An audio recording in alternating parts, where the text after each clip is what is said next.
Pedophilia is a topic which is rarely discussed, but medically speaking, is it a crime, a disease, or is it both? पीडो means बच्चा, Correct. Philia means एक आकर्षण, paedophilia जो एक unhealthy आकर्षण है बच्चों के प्रति। वैसे अदर पैराफिलियाज भी होते हैं। पैराफिलिया मतलब आपका मोबाइल एडिक्शन को लेके क्या ओपिनियन है? एवरीबडी एक्सेप्ट्स कि हाँ भाई अल्कोहल की लत लग सकती है। वैसे ही आपको मोबाइल एडिक्शन को सबसे पहले सेल्फ अवेयरनेस लाना होगा।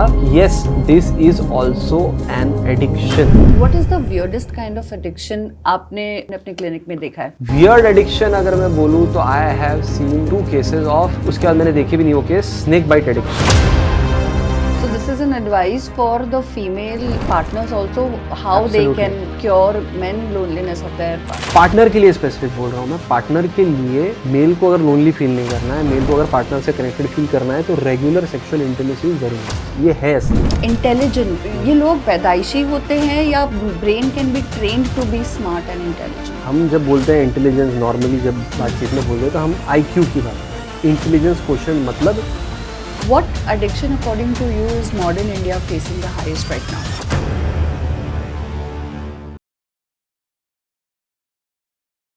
हाय, मैं हूं फिरदौस मुदस्सिर और आज का जो एपिसोड है वो एक बहुत पावर पैक्ड एपिसोड है। आज हमने जिन मुद्दों पे बातें की है वो ऐसी प्रॉब्लम्स है जो आज के युवा, आज के मेल बहुत सफ़र करते हैं, चाहे वो मेल लोनलीनेस हो या लो टेस्टोस्टेरोन की प्रॉब्लम। हमने काफ़ी चीज़ें, इंटरेस्टिंग चीज़ें डिस्कस की है, जैसे addiction problem, relationship problem, sexual problems, बहुत सारी मेंटल प्रॉब्लम्स, मेंटल इलनेसेस, इन सब के बारे में। सो मेक श्योर आप ये एपिसोड एंड तक देखें। Welcome to my podcast, Dr. Sagar, and we're really grateful you could spare some time out of your busy schedule and come for the show. No, I am so thankful that you called me, and you know we have been going up and down since such a long time. Ji. But finally at the start of this new year, इतनी अच्छी चीज आप लोगों के साथ करने को मिल रही है। I am so grateful myself, and let's hope we can give some value to the audience that you have. Absolutely. Thank you so much.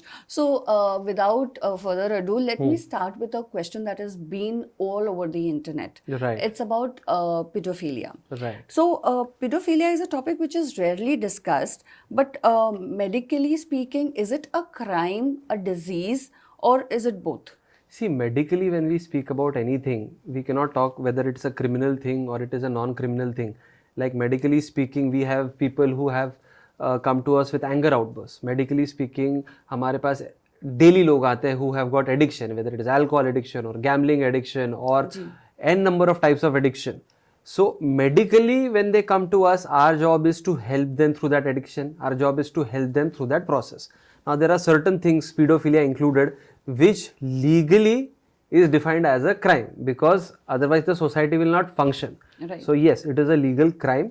But when we talk of pedophilia, अगर हम उसको medical angle से या फिर psychological angle से देखें तो pedophilia is basically a very irresistible urge that many people have, wherein they have sexual urges, sexual thoughts, sexual fantasies to have intimacy with somebody who is I would say a minor. Right. Minor में भी जो बहुत कम उम्र के है, let's say even 10, 11, 12, even beyond, even lesser than that age group. Right. So when they have those urges and when they have those fantasies and then they start acting on that, then it becomes a problem. So I myself have dealt with a lot of people who have what we call as people who are attracted to minors. Okay. Minor attracting people. So they are sexually attracted to minors, but they have the thought process, they have the judgment, they have the pause button still remaining कि भाई मुझे जो विचार आ रहे हैं ना ये विचार सही नहीं है. Correct. मुझे जो अर्जेस आ रही हैं ये अर्जेस सही नहीं है, so I need to take some help for it. तो although we can classify that as pedophilia, but there are 2 categories. One is people who just have these thoughts and have not acted on them till now and are aware that this is something which is not permissible or not correct within the confines of any human society. And then there is the second category, people who act on it. People who act on it, definitely it's a very criminal thing and you know there are legal consequences to that. But what we try to do, हमारा ज़्यादा ध्यान किस चीज़ पे होता है और समाज का भी ध्यान ज़्यादा किस चीज़ पे होना चाहिए. You're saying very correctly कि we don't talk about it much. Right.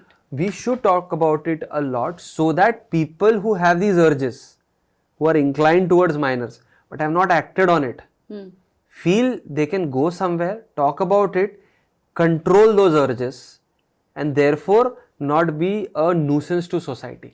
वो सेक्शन जो है उस पे society, doctors, NGOs, podcast, everything can help कि भाई आप आइए ओपन में, you seek help for it because there is help available. Correct. And you try and get those urges under control, you get those fantasies under control. There are medications for it, there are therapies for it, which in many cases help a lot. Right. The urges might not go away, वो zero नहीं होंगे, but वो काफी हद तक कम हो जाएंगे, so that they don't become a problem for society and even bigger a problem for yourself. Right. Because अगर आप सोचते हैं जो pedophilic tendency के लोग होते हैं, I'm not justifying any of that.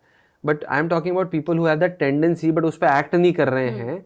अधिकतर लोगों को एक बेसिक कॉन्शियस होता है कि यार ये गलत चीज है, मैंने इस पर एक्ट नहीं करना चाहिए, I shouldn't. But it's like that itch in their head. Just imagine a itch that we have, a irresistible itch. We have to just itch it. Some itches are controllable, ignorable. Some नहीं होती है ignore. कोई लोगों के लिए वो ignorable stage पे है, इग्नोरेबल से अनअवॉइडेबल स्टेज पे जा सकती है. That is where we can come in. We can help them, but for that they have to come and seek help. They have to open up about it to their family, to their friends. उसके लिए एक overall environment of talking about it is very necessary. Very necessary, correct. Absolutely. Sir, if I have to ask you, psychologically और neurological standpoint से इस चीज़ की शुरुआत कहाँ से होती है? बहुत सारी theories हैं मैम इसमें. There is no one specific theory जो हम बोल पाए कि ये अगर चीज़ हो गई तो आपको एक pedophile मिल जाएगा. ऐसा एक भी चीज़ नहीं है. एक है abused abuser theory. कि भाई ऐसे व्यक्ति जिनके खुद के साथ अपने चाइल्डहुड में अब्यूज हुआ है, उनके साथ मोलेस्टेशन हुआ या उनके साथ सेक्सुअली अब्यूज हुआ है, वो खुद उस चीज को कहीं ना कहीं नॉर्मलाइज कर देते हैं उनके माइंड में.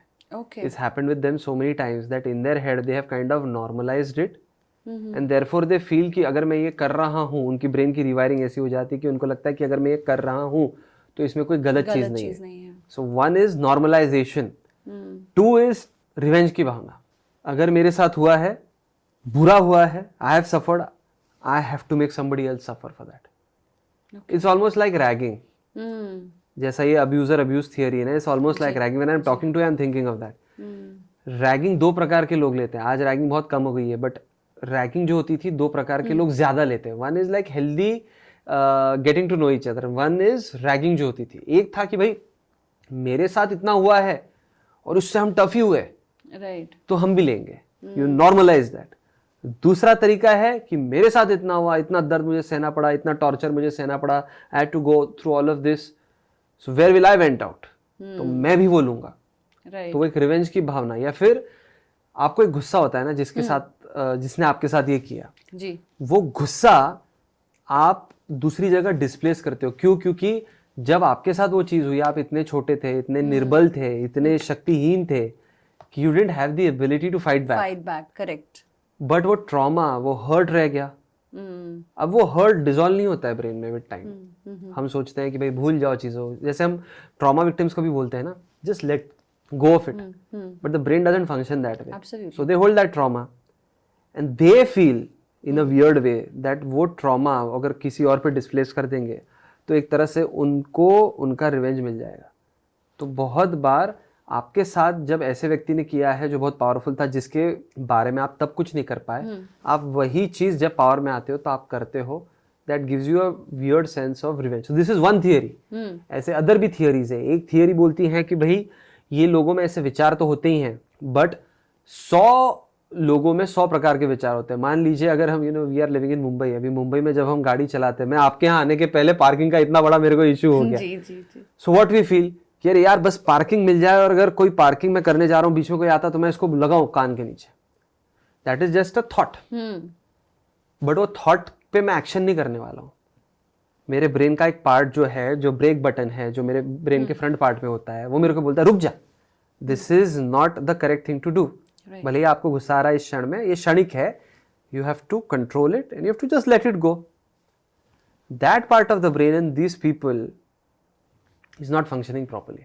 So if they get impulses, they're very impulsive first of all. उनको impulse आएगा, इम्पल्स आया किया, इम्पल्स आया किया, बीच में जो एक प्रोसेसिंग यूनिट होता है वो नहीं है। इस लाइक अगर हम पॉडकास्ट, अभी मैं सोच रहा हूँ ना पॉडकास्ट का, सोचे कि भाई अभी शूट किया और अभी के अभी हमने उसको बिना एडिट किए रिलीज कर दिया, फिर चाहे क्वालिटी कैसी भी हो, it's like that. So they lives like live streaming होता है, these people think act, think act, think act, बीच में रुकने की क्षमता नहीं है। तो आपको विचार ऐसे आ रहे हैं, वो विचार में आपकी इंपल्सिविटी का तड़का ऐड कर दीजिए, then they are acting on it. तीसरी एक चीज why this people become this way is something called age, हमारी भाषा में इसको बोलते हैं कॉग्निटिव डिस्टॉर्शन। मतलब सोचने की प्रक्रिया में इन्होंने ऐसे खुद को कन्विंस कर दिया है कि भले ही मेरे को एक माइनर के प्रति थॉट्स आ रहे हैं, ये नॉर्मल है।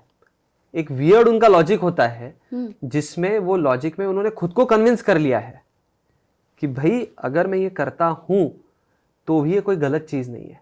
So in their head many paedophiles they know it is wrong, उन पे काम करना इजी, जैसे मैंने शुरुआत में बताया। But many paedophiles they have told there brain, they have given their brain such explanations कि भाई ये नॉर्मल है। और ये हमें बहुत अजीब लगता है, बट मैं आपको अगर दूसरा एग्जांपल दूंगा आपको पता चलेगा ये कितना नॉर्मल है। अभी हम वापस मुंबई का एग्जांपल लेते हैं। मुंबई में या दिल्ली में चलो दिल्ली की बात करते हैं, दिल्ली में AQI 300 400 500 मतलब इज लाइक सेंसेक्स के जैसे ऊपर 1000 जा रहा है, 1000 में है। उस चीज को बहुत सारी जनता ने लेकिन दिमाग में नॉर्मलाइज किया है, एक्सेप्ट कर लिया because and they have given themselves some weird explanation for that, क्योंकि सर्वाइव करना है ना वहां पे जी। I am not comparing these two things, but what I am telling is कि ह्यूमन ब्रेन में एक बहुत अजीब शक्ति है कि हम कितनी भी बेबुनियाद वाहियात चीज को अगर हमारे को वैसा ब्रेन का एनवायरनमेंट मिले, आजू बाजू का एनवायरनमेंट मिले, तो हम उसको नॉर्मलाइज कर सकते हैं, जस्टिफाई कर लेते हैं। जैसे आप देखोगे बहुत सारे टेररिस्ट, उनको जाके बोलेंगे तो वो खुद को थोड़ी टेररिस्ट की तरह देखते हैं, करेक्ट।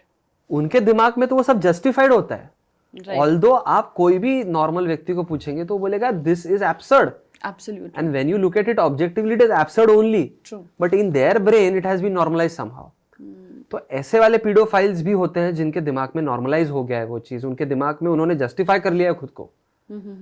उनको तो ट्रीट करना बहुत डिफिकल्ट है, मतलब क्योंकि their brain has accepted the fact that it is okay, even though the entire world knows it is not okay, in their brain they have given themselves some twisted logic.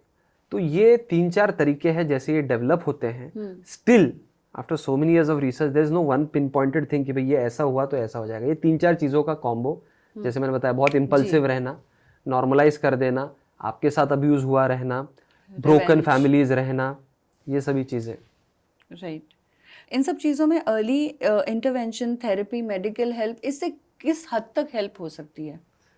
Depend करता है कि वो व्यक्ति क्या level पे आपके पास आता है। इफ ऑलरेडी उसने एक्शन कर चुका है फिर तो वो मेडिकल लीगल चीज़ हो जाती है, फिर हेल्प कितना करे और उनको मदद कितना करे। बट अर्ली इंटरवेंशन की अगर आप बात कर रहे हैं तो yes, definitely it helps control the urges. हमने भी ऐसे पेशेंट्स देखे हैं जिनको पीडोफिलिया बोलिए या फिर अलग अलग टाइप के सेक्सुअल परवर्जन्स, जब हम कोई भी ये फिलिया शब्द यूज करते हैं ना, पीडो मीन्स बच्चा, फिलिया मीन्स एक आकर्षण, पीडोफिलिया जो एक अनहेल्दी आकर्षण है बच्चों के प्रति, वैसे ही अदर पैराफिलियाज भी होते हैं। पैराफिलिया मतलब नॉर्मल सेक्सुअलिटी जो होती है वो एक रेंज में होती है, वो रेंज के बाहर आपके सेक्सुअल फैंटेसीज जाना और आप उस पर ऐड करना। जैसे कि आपने देखा होगा बहुत सारे अनफॉर्चुनेटली इंडियन फीमेल्स ने तो ये बहुत सहा है, आई वुड से बहुत सारे इंडियन मैन पब्लिक ट्रांसपोर्ट में have a tendency to just touch random females, bus में, ट्रेन में, अंडर द गाइस की भाई बहुत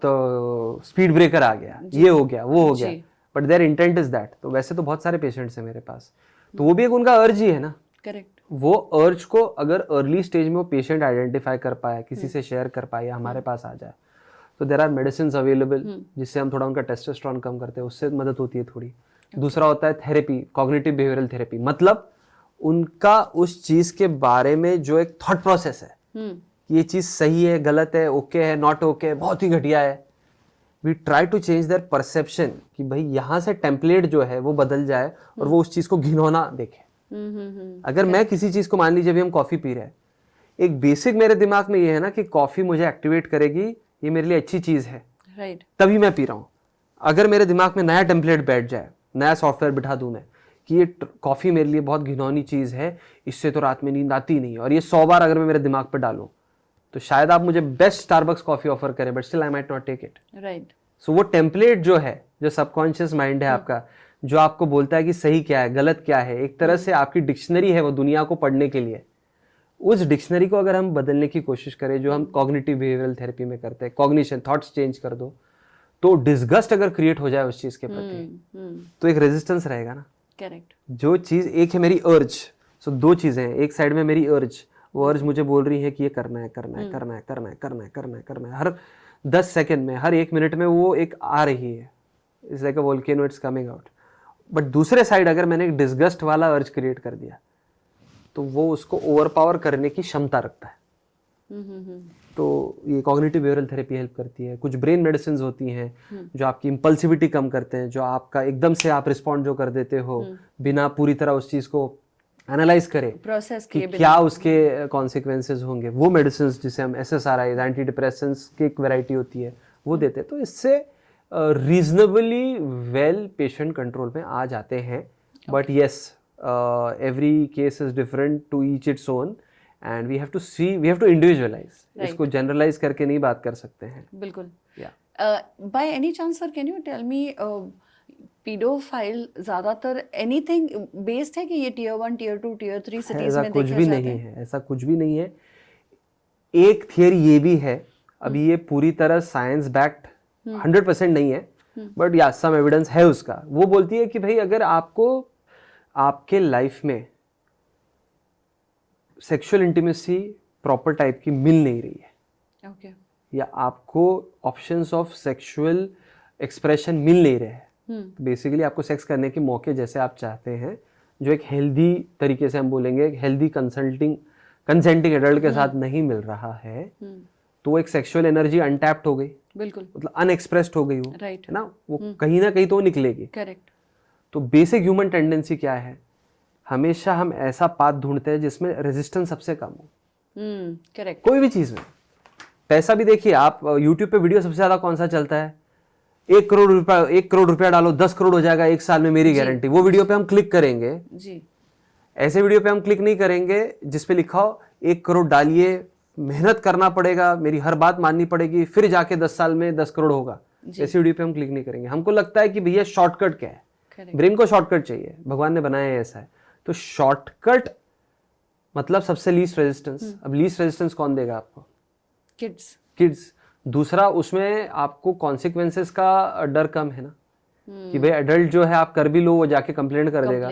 आधे बार बच्चे को पता ही नहीं चल रहा है कि हो क्या रहा है उसके साथ, राइट। तो वो भी एक चीज है। तो ये अब जो मैं पॉइंट बोल रहा था कि आपको सबसे ज्यादा सेक्सुअल आपके जो मेट्स अवेलेबल है वो जहाँ कम रहेंगे वहां पे आपकी सेक्सुअल एनर्जी अनटैप्ड रहेगी। अनटैप्ड ये बहुत ही गलत शब्द हो जाएगा, सेक्सुअल एनर्जी आपकी एक्सप्रेस नहीं होगी।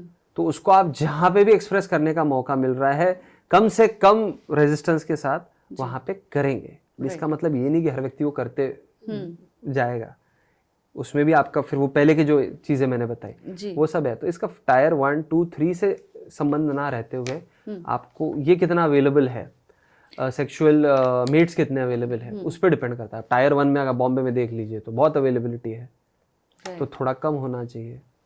टायर 2 में थोड़ी कम अवेलेबिलिटी है, तो थोड़ा ये चीज़ ज़्यादा होना चाहिए। टायर 3 में और ज़्यादा होना चाहिए। और होता भी ऐसा है, लोगों को लगता है ये मेट्रोज में ज़्यादा होता है, ऐसा नहीं है। करेक्ट। कम डेंसिटी, जहाँ डेंसिटी कम है लोगों की, बॉम्बे में तो एक दूसरे के ऊपर लोग बैठे हैं तो मौका भी मिलना चाहिए। करेक्ट। सेकेंड टायर सिटी में थोड़ा कम रहेगा। सेकेंड टायर सिटी में कैसा होता है, अब ये जो सेक्सुअल प्रीडेटर्स होते हैं, ये सेक्सुअल प्रीडेटर्स अधिकतर आपके जान पहचान वाले होते हैं। राइट। जो पीडोफाइल्स होते हैं जनरली, जिसके साथ वो इंटीमेसी करते हैं, जिनके साथ वो ये घिनौनी हरकत करते हैं, ये जनरली बच्चे उनके जान पहचान वाले ही होते हैं। राइट। तो आप अगर एक्सटेंडेड फैमिली में रह रहे हो तो उसके चांसेस बढ़ जाते हैं। अगर ये सब चीज़ें second tier, third tyre city में ज़्यादा है। तो भले ही हमारा बिलीफ है कि ये टायर 1 सिटीज में एक्सपोजर ज़्यादा है तो ज़्यादा होता होगा, जहाँ पे रिप्रेस्ड, सप्रेस्ड सेक्सुअल एनर्जी है उसका गलत तरीके से रूपांतरण होना, उसका गलत तरीके से चैनलाइज होना ज़्यादा चांस है। Sir, has this got to do anything with your personality of being introvert and extrovert? It has not got anything to do with your introverted or extroverted personality to a certain extent, but it has got to do, एक चीज़ जो मैं बोलना भूल गया, एक हमारे psychology में term होता है एंटी सोशल पर्सनैलिटी डिसऑर्डर। मतलब ऐसी पर्सनैलिटी जो एंटी सोशल है। एंटी सोशल मतलब ऐसा नहीं कि भाई जो सोसाइटी में बातचीत नहीं करता है। Okay. बहुत बार एंटी सोशल लोग तो सोसाइटी में सबसे टॉप पे होते हैं। एंटी सोशल पर्सनैलिटी का मतलब होता है ऐसे लोग जिनको सोसाइटी की बाउंड्रीज की कोई कदर नहीं है। Okay. जो लोग बोलते हैं भाई हम जहां खड़े होते हैं वहीं से लाइन शुरू हो जाती है, is one form of subtle anti social personality only. Oh, और क्या है वो? ये तो ग्लोरिफाइड लाइन है। ये तो आप किसी भी चीज, हमारे यहाँ पे तो कोई भी चीज को आप ग्लोरीफाई कर देते हैं, वो एक अलग बात है। बट आप मतलब well I am talking to I am thinking out loud, जब हम बोलते हैं मैं जहाँ खड़ा होता हूँ वहीं से लाइन शुरू हो जाती है, का मतलब क्या है? उसका मतलब है कि भैया अगर बस आ रही है वहां पे उसकी लाइन है, मैं अगर एक सोशल लॉज को फॉलो करने वाला सिटीजन हूं तो मैं लाइन में खड़ा रहूंगा। बिल्कुल। सोसाइटी का लॉ वही है ना जी।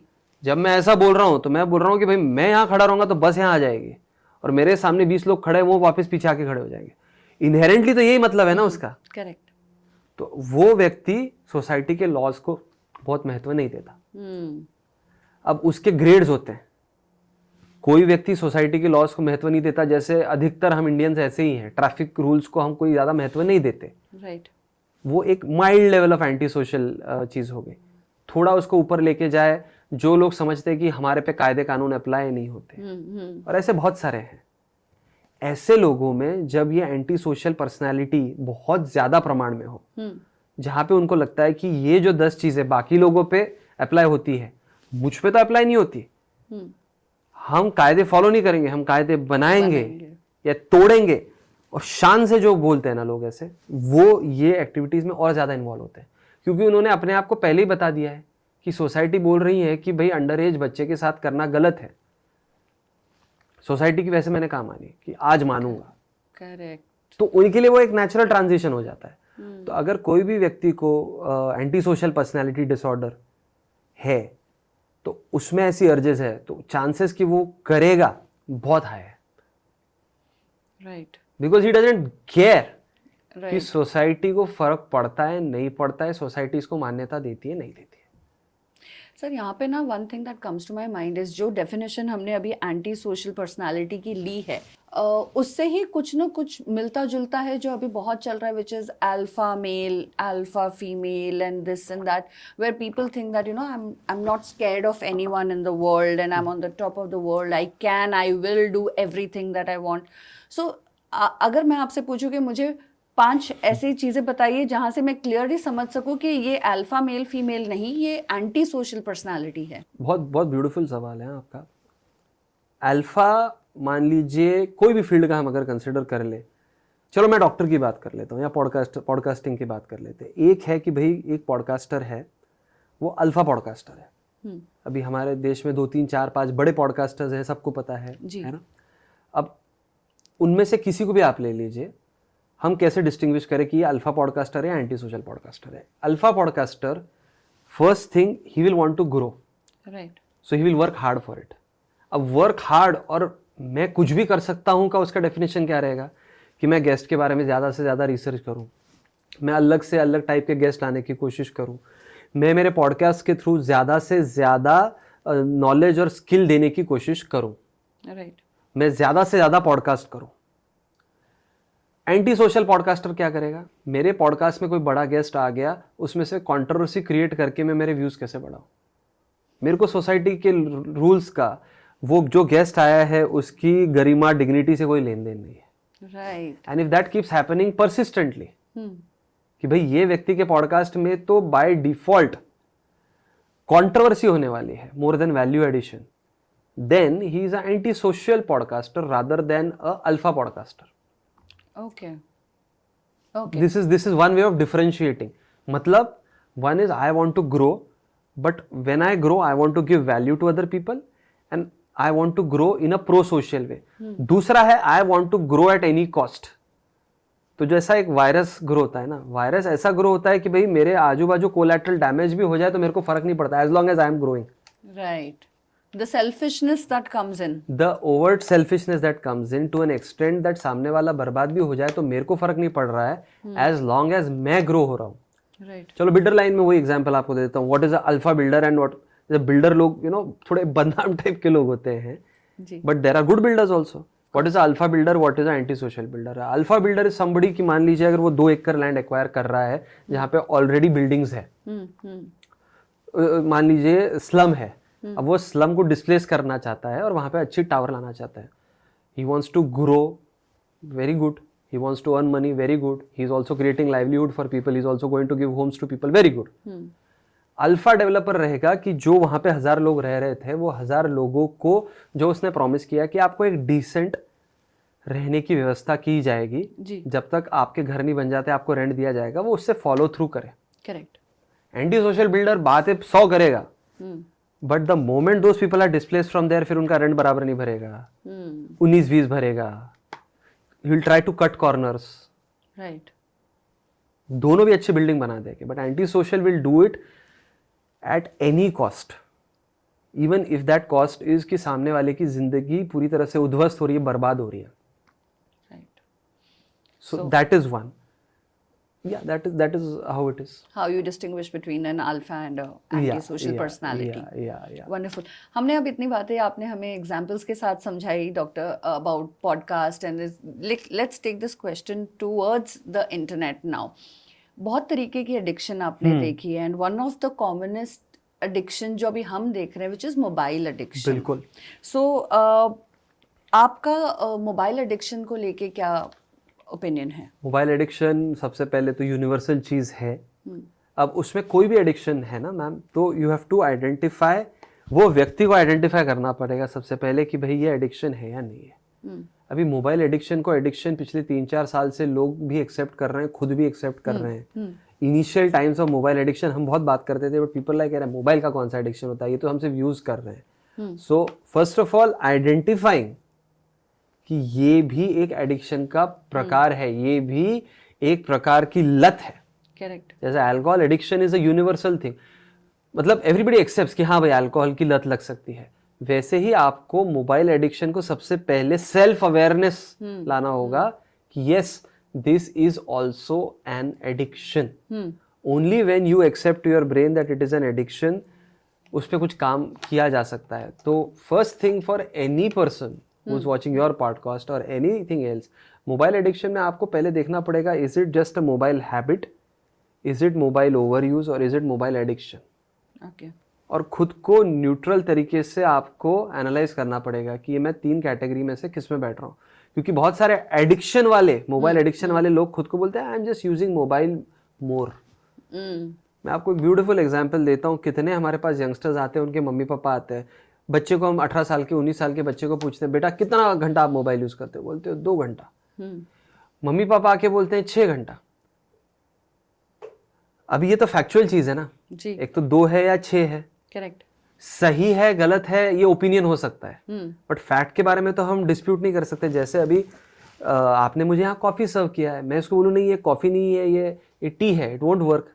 Weather the coffee is good और bad is a different, it's a opinion. Right. But addict लोगों का फैक्ट्स के बारे में ही जो परसेप्शन इतना चेंज हो जाता है, वो इतना उसमें तल्लीन हो जाते हैं, तल्लीन is a wrong word, but वो इतना उसमें एनग्रॉस गलत तरीके से हो जाते हैं.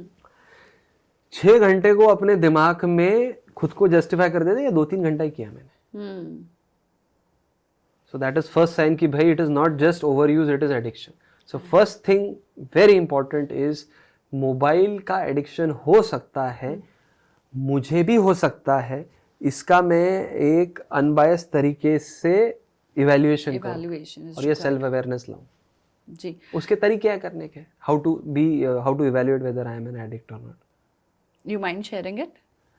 सिंपल तरीका है, मतलब what I tell my patients is not some कोई बहुत बड़ा साइंस का ये नहीं है उसमें, but what I tell my patients is basically मैं बोलता हूँ कि भाई अगर आपका जो भी छुट्टी का दिन है या फिर आपका जिस दिन पढ़ाई से ब्रेक का दिन है, मान लीजिए संडे इज आवर हॉलीडे, तो संडे के दिन आप आपके मोबाइल को बंद कर दीजिए. इंटरनेट को बंद कर दीजिए, सिर्फ अगर किसी का फ़ोन आएगा तो रहने दीजिए, and you just keep your mobile somewhere. अभी छुट्टी के दिन ही क्यों बोलते हैं? क्योंकि बाकी दिन हमारे पास दिमाग को बेवकूफ़ बनाने के बहुत तरीके हैं। रीजंस है कि अरे मेरे को तो उसका कॉल आने वाला है, अरे मेरे को तो गोल्ड ऊपर जा रहा है नीचे जाना देखना पड़ता है, अरे मेरे को तो स्टॉक मार्केट स्टडी करना है, अरे मेरे व्हाट्सएप ग्रुप पे कॉलेज के क्या चल रहा है, कुछ नोट्स तो नहीं आ गए। तो ये सब तरीके हैं जो क्लासिकली एडिक्ट्स यूज़ करते हैं, जो चीज़ का एडिक्शन है उसको जस्टिफाई करने के लिए। जैसे अल्कोहलिक्स जस्टिफाई करते हैं, आज तो वो मर गया चलो दारू पी लेता हूँ, आज उसकी शादी है चलो दारू पी लेता हूँ, आज उसका डिवोर्स हो गया चलो मैं दारू पी लेता हूँ, आज 31 है चलो दारू पी लेता हूँ, आज 1 है चलो दारू पी लेता हूँ। दीज आर ऑल रैशनलाइजेशंस, किसी तरह तरीका ढूंढना वो चीज़ करने के लिए। तो मोबाइल एडिक्ट्स में भी यही है। एडिक्शन का खासियत है कि आप कोई भी तरीके से रैशनलाइज कर दोगे ब्रेन को कि ये चीज़ मुझे करना है। तो छुट्टी है तो वो रैशनलाइजेशन तो आउट ऑफ द विंडो चले गए। अभी जब आपने संडे के दिन मोबाइल को रख दिया है, आपका काम नहीं है, उस समय पे आप देखिए कि एक 12 घंटे के विंडो में आप कौन से कैटेगरी में आते हैं। पहले कैटेगरी है कि आपको 12 घंटे में एक बार भी मोबाइल की याद नहीं आई, तो फिर तो आप मोबाइल का बहुत ही सही, परफेक्ट, अमेजिंग उपयोग कर रहे हो। आप अगले दिन से जितना यूज़ करना है करो, क्योंकि आप बिल्कुल एडिक्शन के आसपास भी नहीं हो। सेकेंड कैटेगरीज, आपको हर 15 मिनट में 1 घंटे में याद आ रही है कि अरे क्या आया होगा इंस्टाग्राम पे, अरे क्या यूट्यूब पे एक वीडियो देख लेता हूँ, अरे कुछ तो व्हाट्सएप ग्रुप पे फैमिली के चल रहा होगा, और मेनी टाइम्स तो कोई रीज़न भी नहीं होता। लेकिन अगर ऐसा है कि वो 12 घंटे में आपको हर 20 मिनट में याद आ रही है और वो याद पे आप बहे जा रहे हो, आप आपके विचार को कंट्रोल में नहीं रख पा रहे हो, आपको जो क्रेविंग बुला रहा है आपको मोबाइल, आपका चुंबक की तरह, आप चुंबक की तरह खींचे जा रहे हो और आप यूज़ कर ही रहे हो, और ये 12 घंटे में 4-5 बार कम से कम हो ही गया है कि आपने सोचा और आपने देखा। भले ही आपने खुद को पहले बहुत बोला था कि नो मीन्स नो, एक बार मैंने कमिटमेंट कर दिया फिर मैं अपने आप की भी नहीं सुनता। बड़े बड़े आपने सलमान खान के डायलॉग मार दिए, बट वो डायलॉग टाइट फिस हो गए, then you are an addict. तो संडे 12 घंटे छुट्टी के दिन बिना मोबाइल के रहो। कैटेगरी 1 आपको याद नहीं आती, आप सेफ जोन में हो। कैटेगरी 2 आपको बार बार याद आती है बट आप टच नहीं करते हो, आप माइल्ड एडिक्ट हो, स्टिल ओके। कैटेगरी 3 आपको याद आती है और वो याद आते ही आप चले जाते हो, मैग्नेट की तरह खींचे चले जाते हो और फिर उस पर टाइम पास करते हो, और जब तक वो नहीं करते तब तक आपका माइंड वो ही आपको बार बार पुकारता है, then definitely you are an mobile addict. तो ये कोई भी कर सकता है। You know, one of the things when you talk to a psychologist or a psychiatrist like you is, जब भी आप कोई चीज़ बताते हैं हमें लगता है कि ये सब हम फेस कर रहे हैं। So ultimately like now on your evaluation I realize probably even I am a phone addict. So every 99% people are, मेरे हिसाब से। मैं भी एट सर्टेन लेवल, मैं फर्स्ट कैटेगरी में नहीं हूँ। ओके, फर्स्ट कैटेगरी में नहीं हूँ मैं। Sir, this particular addiction, number one, I want to understand, can medically you can term this as a disorder, the phone addiction? देखिए आजकल ना एक चीज़ हो गई है कि हर चीज़ को डिसऑर्डर टर्म करने की भी एक बहुत प्रचलन हुआ है। there's a new thing wherein almost everything that you do should be considered to be a disorder if it is a little bit here and there. मैं इसको ऐसा देखता हूँ, ये मेरा पर्सनल ओपिनियन है कि anything, any behavioral thing which becomes a बाधा, ऐसी कोई भी चीज़ जो आपके डेली लाइफ को इम्पेयर कर रही है और कंसिस्टेंटली कर रही है, कंसिस्टेंटली और परसिस्टेंटली कर रही है। कंसिस्टेंटली मतलब अगर 7 दिन है तो 7 दिन में से 6 दिन कर रही है। परसिस्टेंटली मतलब सिर्फ एक हफ्ता नहीं, ये कम से कम 4-6 महीना चल रहा है। So anything that impairs your life consistently and persistently, so consistently over a short period and persistently over a long period, उसको हम डिसऑर्डर बोल सकते हैं। बाकी जो क्लासिफिकेशन है वो तो 1000 है। और जब आपको पता चलता है कि भाई ये मेरे को अफेक्ट कर रहा है, बट आप खुद को एक तरीके से क्लूलेस पाते हो, खुद को एक तरीके से होपलेस पाते हो, या खुद को आप ये नहीं समझा पाते हो कि भाई ठीक है ये मैं छोड़ दूंगा, और वो छूटती नहीं है चीज़। एक है आपने आइडेंटिफाई कर लिया, दूसरा है आप उस पर सोल्यूशन कर रहे हैं, आप बोल रहे हैं मैं नहीं करूंगा, बट वो हो नहीं पा रहा है आपसे, then we can say it's a disorder. Correct. Also, sir, one more addiction which is related to phone addiction. This addiction existed even before the phone culture. Phone culture से पहले भी थी, which was porn addiction. बिल्कुल।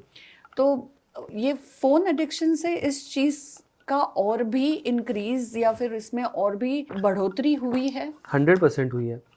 Porn addiction खास करके mails में मैं बोलूँगा, फीमेल्स में आई वुडंट से more than 5%, more than 1% of the females would be porn addicts.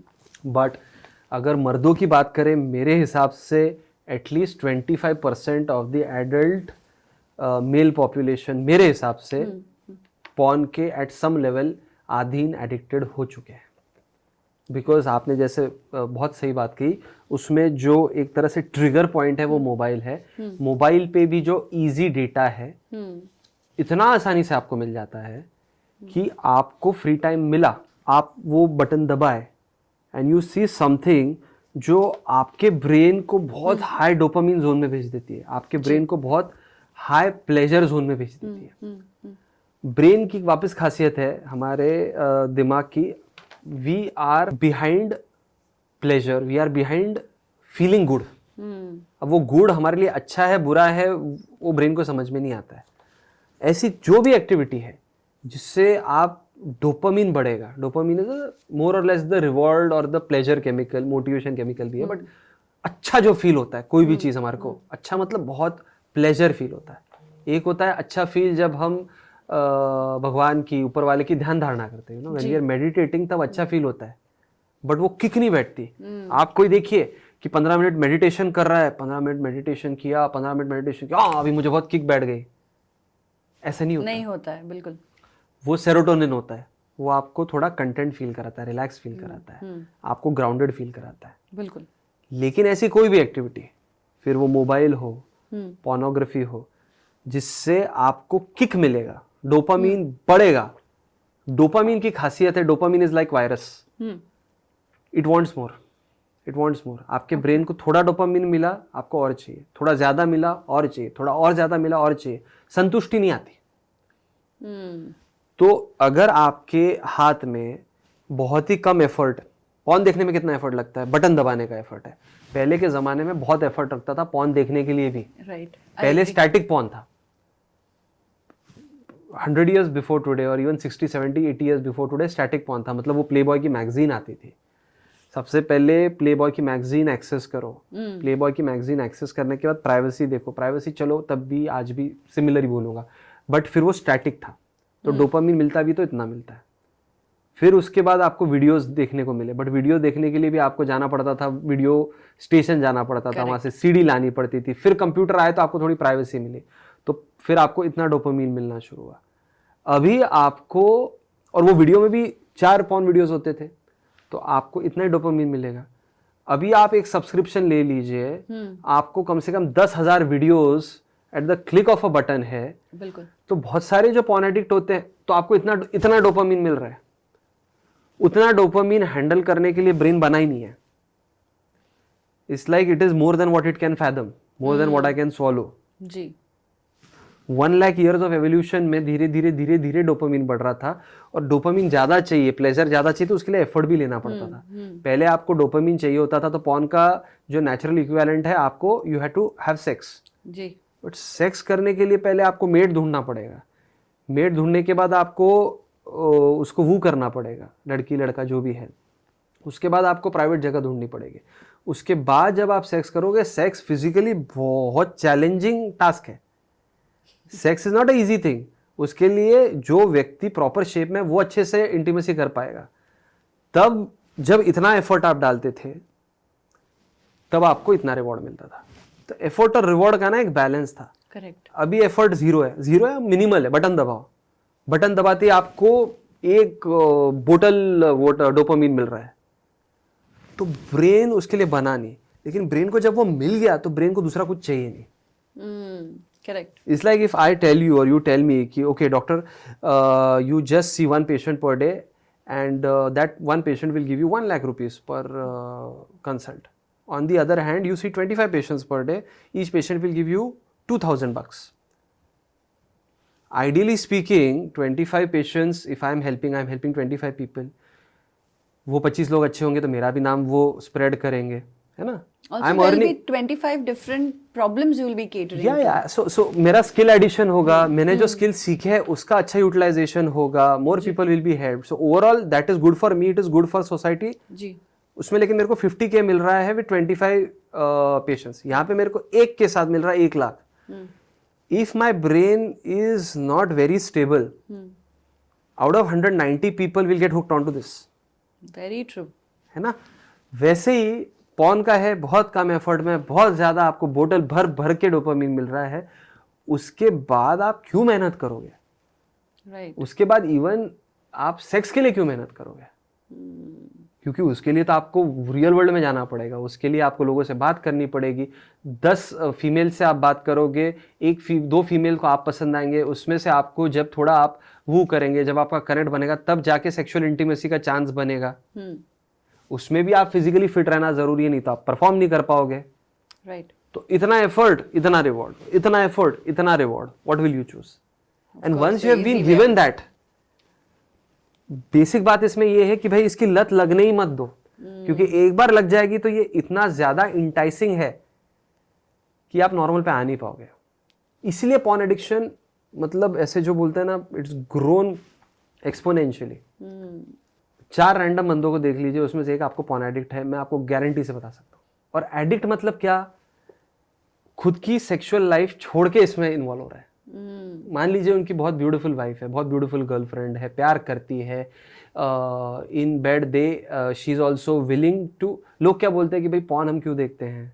क्योंकि पॉर्न में वैरायटी मिलती है. करेक्ट है, ठीक है, वो बात सही है.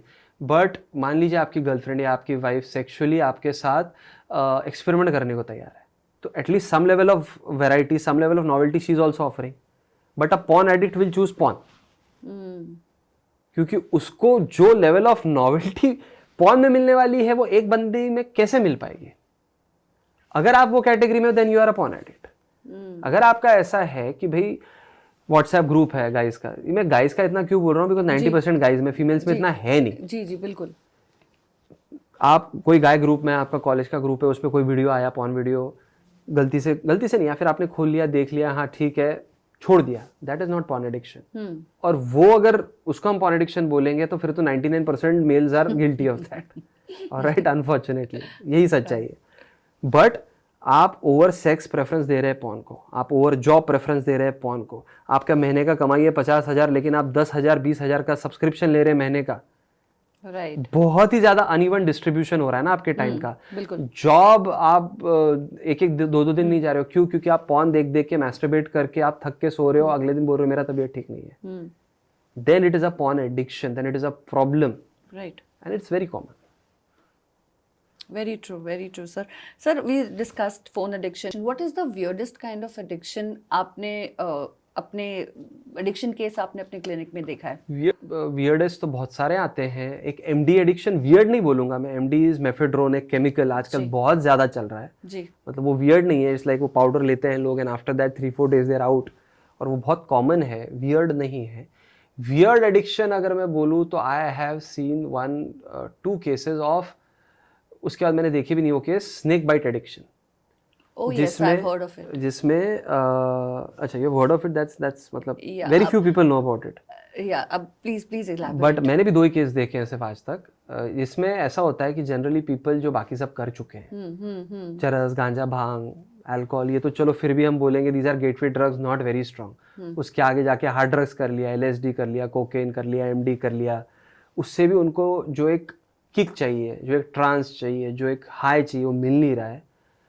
तो कोई जगह पे स्पेसिफिक टाइप के सपेरे होते हैं जिनके पास स्पेसिफिक टाइप के सांप होते हैं, मुझे डिटेल में नहीं पता एग्जैक्टली, बट वो सांप वो जाते हैं, वो मटका होता है और वो आप उसमें आपका हाथ डाल दीजिए and the snake just bytes you. वो पॉइजन नहीं होता है, लेकिन वो जो केमिकल छोड़ता है उसके बाद what I have seen is they say कि भाई no other thing gives us that level of thrill, not thrill, high, and then they are out for 7 days. Out मतलब they are in a high state for 7 days. Many times they don't sleep. फिर वो 6-7 दिन के लिए they are in that trance state. So that is the weirdest I have seen. उसका उतना research या ज़्यादा डेटा पॉइंट्स मेरे पास भी नहीं है, बहुत वन ऑफ आते हैं, but this is the weirdest that I have seen. You treated that person? We treated that person with best what we could. इसको भी 6-7 साल हो गए, मुझे डिटेल्स पूरे याद नहीं है, but we treated that person and we treated that person because we didn't know exactly what snake it was, what chemical is coming. So we treated that person based on his personality.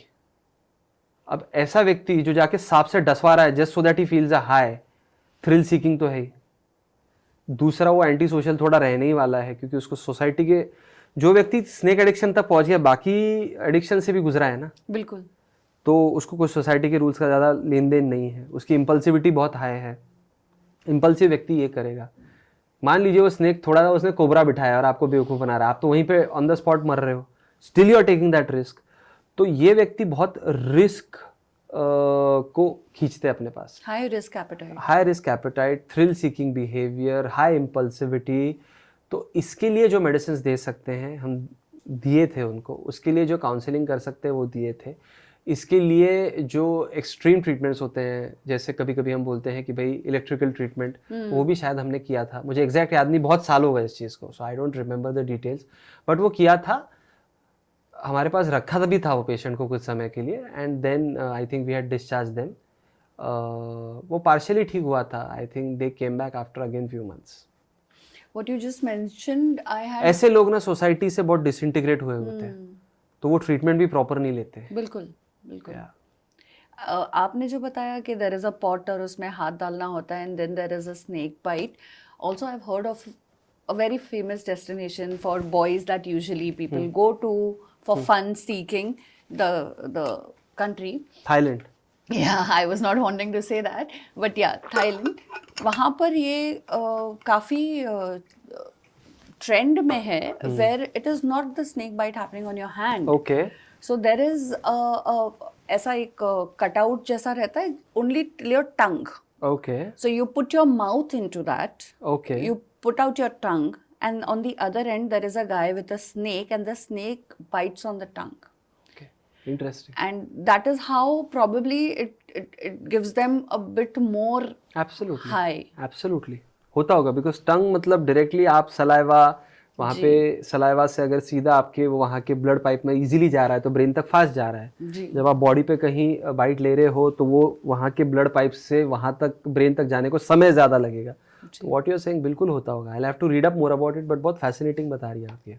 बिल्कुल होता होगा। I am 101% sure that these are not just stories, this is 101% true.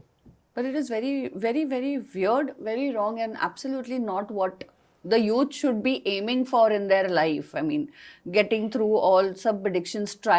काफ़ी सारी चीज़ें, like when I talk to a lot of people, they only do it, एक बार try करना है this phenomena. तो ये एक बार ट्राई करना है ना मैम, 100 में से सब लोग नहीं बोलते।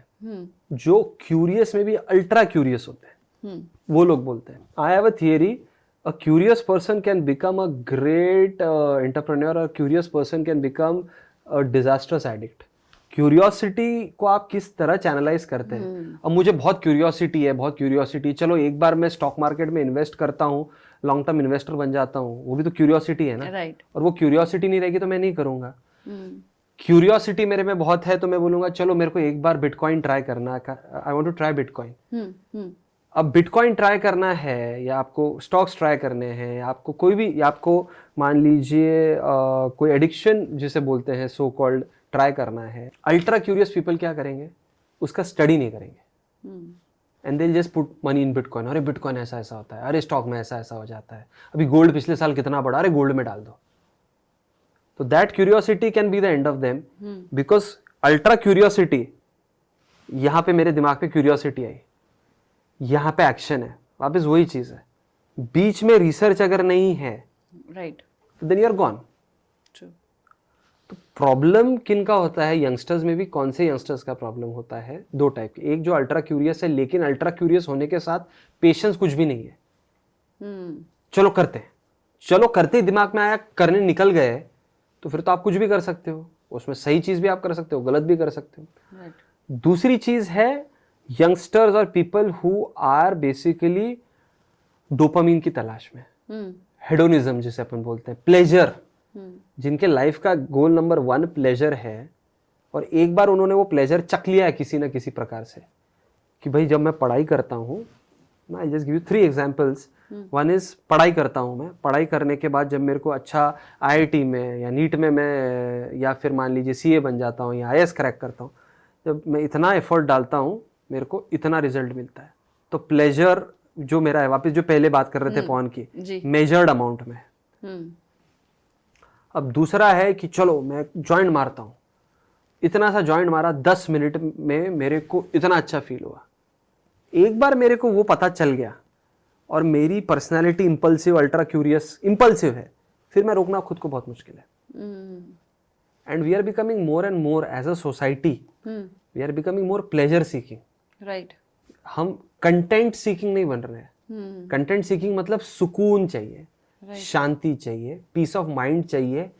इसको यंगस्टर्स नहीं ढूंढ रहे हैं।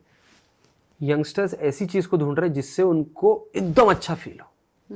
इसीलिए सोशल मीडिया भी इतना चला है कि जब आप इंस्टाग्राम या कोई भी इस पे जाते हो, अभी मैं जा रहा हूँ और मैं ऐसे ऐसे ऐसे ऐसे ऐसे ऐसे जो भी करता हूँ, वो चीज मेरे को विथ वेरी मिनिमल इनपुट बहुत ज्यादा डोपामीन, बहुत ज्यादा प्लेजर देती है।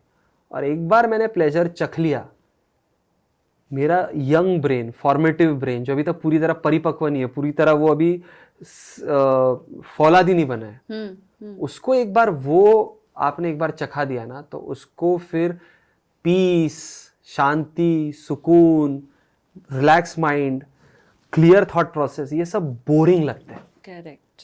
सो clarity and peace of mind will be confused as boredom by people who are high on dopamine. मतलब जो बहुत प्लेजर सीख कर रहे हैं, जो बहुत एडिक्शन सीख कर रहे हैं, जो बहुत किक सीख कर रहे हैं, उनको नॉर्मल लाइफ बोरिंग लगेगी। करेक्ट। ये है हाई स्टेट, जहां पे आप बस अच्छा फील करो, अच्छा फील करो, अच्छा फील करो, जो भी स्नेक बाइट करवाओ, गांजा मारो, एमडी करो, पॉर्न देखो, जो भी करो, उससे आपको अच्छा फील करना है। एक ये स्टेट है। एक स्टेट है नॉर्मल स्टेट, जो नॉर्मल स्टेट में आप आज में बैठे हैं कि भाई नॉर्मली हमको कंटेंट फील हो रहा है, एक शांतिपूर्वक है। एक होता है एक्चुअल बोर्ड इमोटिवेटेड स्टेट। तो ये 3 स्टेट्स हैं। अब प्रॉब्लम क्या होता है, जो व्यक्ति हमेशा हाई स्टेट में रहना चाहता है या उसने एक बार प्लेजर देख लिया, तो उसको ये नॉर्मल बीच में वाली स्टेट भी ना बोर्डम वाली स्टेट लगने लग जाती है। इट्स ऑल रिलेटिव ना। Right. Everything is relative. Like 1 CR for normal people like you and me और for any upper middle class person is a big amount. But आप मुकेश अंबानी को बोलोगे यार 1 CR क्या है, वो बोलेगा वो तो मेरे पैर की धूल है। ट्रू। उसको कुछ नहीं लगे। तो जैसे हम 100 रुपए को ट्रीट करते हैं, मुकेश अंबानी और अ billionaire will treat 1 CR like that. Right. So everything is relative. उसी तरह उनका स्टेट ऑफ माइंड इतना ज्यादा हाई प्लेजर में रहना चाहता है कि उनको नॉर्मल स्टेट में भी अगर हम आ गए तो लगता है यार कितना बोर है, कुछ मोटिवेशन नहीं लग रहा, कुछ किक ही नहीं मिल रहा ब्रो। ट्रू। वो उनका ब्रेन केमिस्ट्री रीअरेंज हो जाता है। Very true. Sir, as a de-addiction specialist, what addiction according to you is modern India facing the highest right now? यही social media addiction. Social media addiction is going to become one of the biggest problems. It is the biggest problem मेरे हिसाब से। It is the biggest, not going to become, it is the social media addiction, mobile addiction is the biggest problem of Gen Z or even people who are beyond us today, जो 50s-60s में है, उनका भी अगर आप मेरे को पूछे which is the biggest addiction in India और in the world, it is social media addiction. Because social media is being used in the wrong way by 90% of the people. Social media से अच्छी चीज़ नहीं है कोई दुनिया में जी। इसने voice दिया मिलियंस को। So I am not all against social media. अभी हम जो बातें कर रहे हैं सोशल मीडिया से ही बाहर जाने वाली है, बिल्कुल। So it's a tool. But problem is 90% और 99% of the people are using it in the wrong way. Like how, सुबह उठने के बाद वापस एक और तरीका चेक करने का कि भाई मोबाइल एडिक्शन का मैंने आपको एक बताया litmus test. Social media addict में हूँ कि नहीं टेस्ट करने का तरीका क्या है। सुबह उठने के बाद पहली बार आप सोशल मीडिया को कब एक्सेस करते हो और किस पर्पस के लिए एक्सेस करते हो। अगर आप उठने के 1 घंटे भीतर सोशल मीडिया को एक्सेस करते हो और ऐसा पोर्टल एक्सेस करते हो जहाँ पे प्रोडक्टिविटी बेस्ड नहीं है, जैसे कि मान लीजिए इंस्टाग्राम पे सिर्फ रील स्क्रॉल करना या मान लीजिए व्हाट्सएप पे रैंडम ग्रुप पे रैंडम चीज़ें करना, तो already we are a social media addict. मतलब ये 2 चीज़ें आप देख लो। उठने के 1 घंटे बाद अगर आप के भीतर अगर आप सोशल मीडिया यूज़ कर रहे हैं और प्रोडक्टिविटी बेस्ड चीज़ के लिए ना यूज़ करते हुए दूसरे चीज़ के लिए यूज़ कर रहे हैं, then you are a social media addict.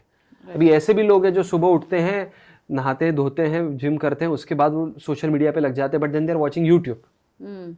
YouTube is still a productivity based app. YouTube is still a platform जहाँ पे आपको नॉलेज बेस है। जी जी बिल्कुल। क्योंकि आपको 2 मिनट में किक नहीं मिलने वाला YouTube से।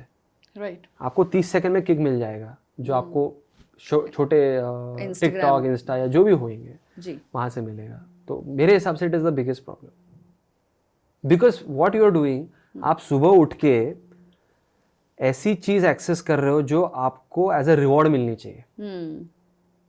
आपको जब दिन भर काम करने के बाद कुछ रिवॉर्ड मिलता है तो रिवॉर्ड का इंपॉर्टेंस होता है, और वो रिवॉर्ड मिलेगा, महीने भर हम काम करते हैं इस अपेक्षा में कि हमको सैलरी अच्छी मिलेगी। करेक्ट, वो सैलरी अगर आपको महीने की शुरुआत में मिल जाए तो आप कैसे महीने भर काम करोगे? राइट, करेंगे ही नहीं हम काम। there's no motivation to There's do no motivation. So people feel कि I am not motivated to do anything. Why? Because you have taken the reward free of cost. it. Right, very true. Is the same concept as, मतलब ये बहुत अलग level पे हो गई बात, but concept वही है कि क्यों किसी भी गवर्नमेंट ने दुनिया की फ्रीबीज नहीं देनी चाहिए। फ्रीबीज देना इज लाइक आप सुबह उठ के short form social media content consume करना, आपको रिवॉर्ड डोपामिन मिल गया है बिना किसी भी मेहनत के। आपको महीने के 1 तारीख को सरकार कुछ पैसा दे रही है बिना किसी मेहनत के। I myself I mean totally favour of uplifting people who are in a bad place, Right. but that upliftment should be through subsidies. आप मान लीजिए उनको 2000 रुपए दे रहे हो ना, आप 2000 नहीं, आप 2500 दो, आप 4000 दो, बट कुछ तो काम करना पड़ेगा, भले 5% काम करना पड़े। राइट, बिकॉज अदरवाइज आप इन द लॉन्ग टर्म उनको मेहनत करने की मसल मेमोरी क्रिएट ही नहीं कर रहे हो। राइट, क्योंकि उसको वो जो एक्स अमाउंट है ऑन जीरो एफर्ट मिल रहा है। आपको स्टॉक मार्केट में ग्रो करना है, आपको कहीं भी कुछ भी करना है, मान लीजिए आपको इतने सारे वीडियोस होते हैं कि भाई आप 10,000 डालिए, आपका 10,000 का 1 करोड़ हो जाएगा, बट 10,000 तो डालना पड़ेगा ना। राइट, ऐसा एक भी वीडियो बता दीजिए मुझे जहां पे बोल रहे हैं आप 0 पैसा डालिए और आपका 0 का 1 करोड़ हो जाएगा, कहीं नहीं होगा। बिल्कुल नहीं। तो what I am saying is कि जो रिवॉर्ड मिलना चाहिए वो कुछ तो भी एफर्ट से लिंक्ड होना चाहिए। करेक्ट, मैं ये नहीं बोल रहा हूँ कि आप बैल मजदूरी जो बोलते हैं वो करवाइए किसी से, जी जी जी, but without effort if you get reward which you get in social media, that's why it's so addictive. That is the worst thing that you can do. और फिर वो आपको एक बार फ्री में मिल गया सुबह, तो फिर आप क्यों दिन भर काम करेंगे? कोई भी नहीं करेगा। मोटिवेशन फील ही नहीं हो सकता। Right, you can't feel motivated. Very true, I totally agree to your point, because एक तरीके की डोपामाइन हिट जो आती है when you accomplish your task, your work, your professional commitment, वो थोड़ा आपको उसमें मेहनत करनी पड़ती है and then you get it. But यहाँ पे हम डोपामाइन हिट ले रहे हैं विदाउट एनी एफर्ट, सो उस चीज़ के लिए भी then you are not motivated enough. Absolutely not, absolutely not. When we say productivity, when we say hard work, अभी उसका दूसरा भी पहलू है। हम बोलते हैं कि भाई कम से कम एफर्ट में आप ज़्यादा से ज़्यादा आरओआई लो जी, but the key word there is कम से कम एफर्ट में, कम से कम में is not zero, it can never be zero. Zero, the moment it becomes zero you will stagnate. Right, एक बहुत अच्छा स्टडी किया था रैट्स में, wherein what they did was कि एक उन्होंने कॉलोनी बनाई थी रैट्स की। कहाँ किया था, क्या किया था मुझे याद नहीं, बट मेरे को एक बेसिक उसका समरी याद है। उन्होंने बहुत सारे मेल रैट्स और फीमेल रैट्स को छोड़ दिया, और उन्होंने वो रैट्स को जो भी जीने के लिए चाहिए, खाना चाहिए, बेसिकली खाना अनलिमिटेड अमाउंट्स में प्रोवाइड किया। ठीक है, अब एक यूटोपियन सोसाइटी क्रिएट कर दी रैट्स के लिए। उन्होंने देखा कि एक समय के बाद जो भी मेल रैट्स थे उनमें का जो टेस्टोस्टेरोन है, उनमें का जो मेलनेस है, उनमें का जो अल्फानेस है, which is necessary somewhere to survive in the world. Absolutely, नहीं तो आप मर जाओगे, बिल्कुल, नहीं तो somebody will crush you.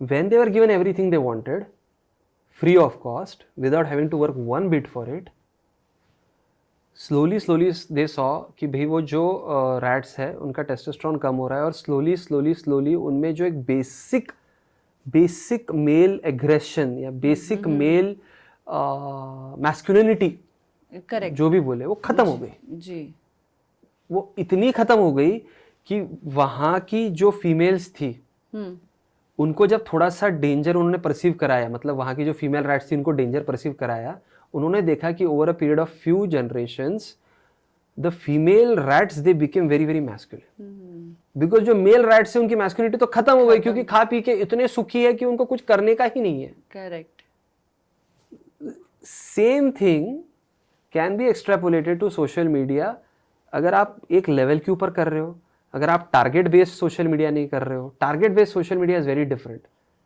Productivity based social media is different, it is a boon, उससे अच्छी चीज कोई है ही नहीं दुनिया में. I agree. बट जो इट्स लाइक मैं रोज सुबह कार लेके निकलूं, रोज सुबह मेरे को कार की टंकी पेट्रोल फुल करके मिला है, भाई ये लो 5,000 रुपीज का आपका टंकी फुल है. सिर्फ एक ही कंडीशन है, जो मेरा फुल करके दे रहा है मेरे को बोल रहा है कि आपको कहाँ जाना है आपको बताएंगे नहीं, गाड़ी चलाते रहो चलाते रहो चलाते रहो चलाते रहो चलाते रहो, you not reach anywhere. True. So you don't know the destination. Blind social media scrolling is like that. You'll feel good, you don't know the destination, so you'll never be able to do anything. Very true, very true. So, sir, now from addiction, we move towards a topic which is something like it's like the need of the hour. We talk about intelligence and how to kind of help your brain perform better. So, you being a psychiatrist, can you help us understand intelligent या intelligence?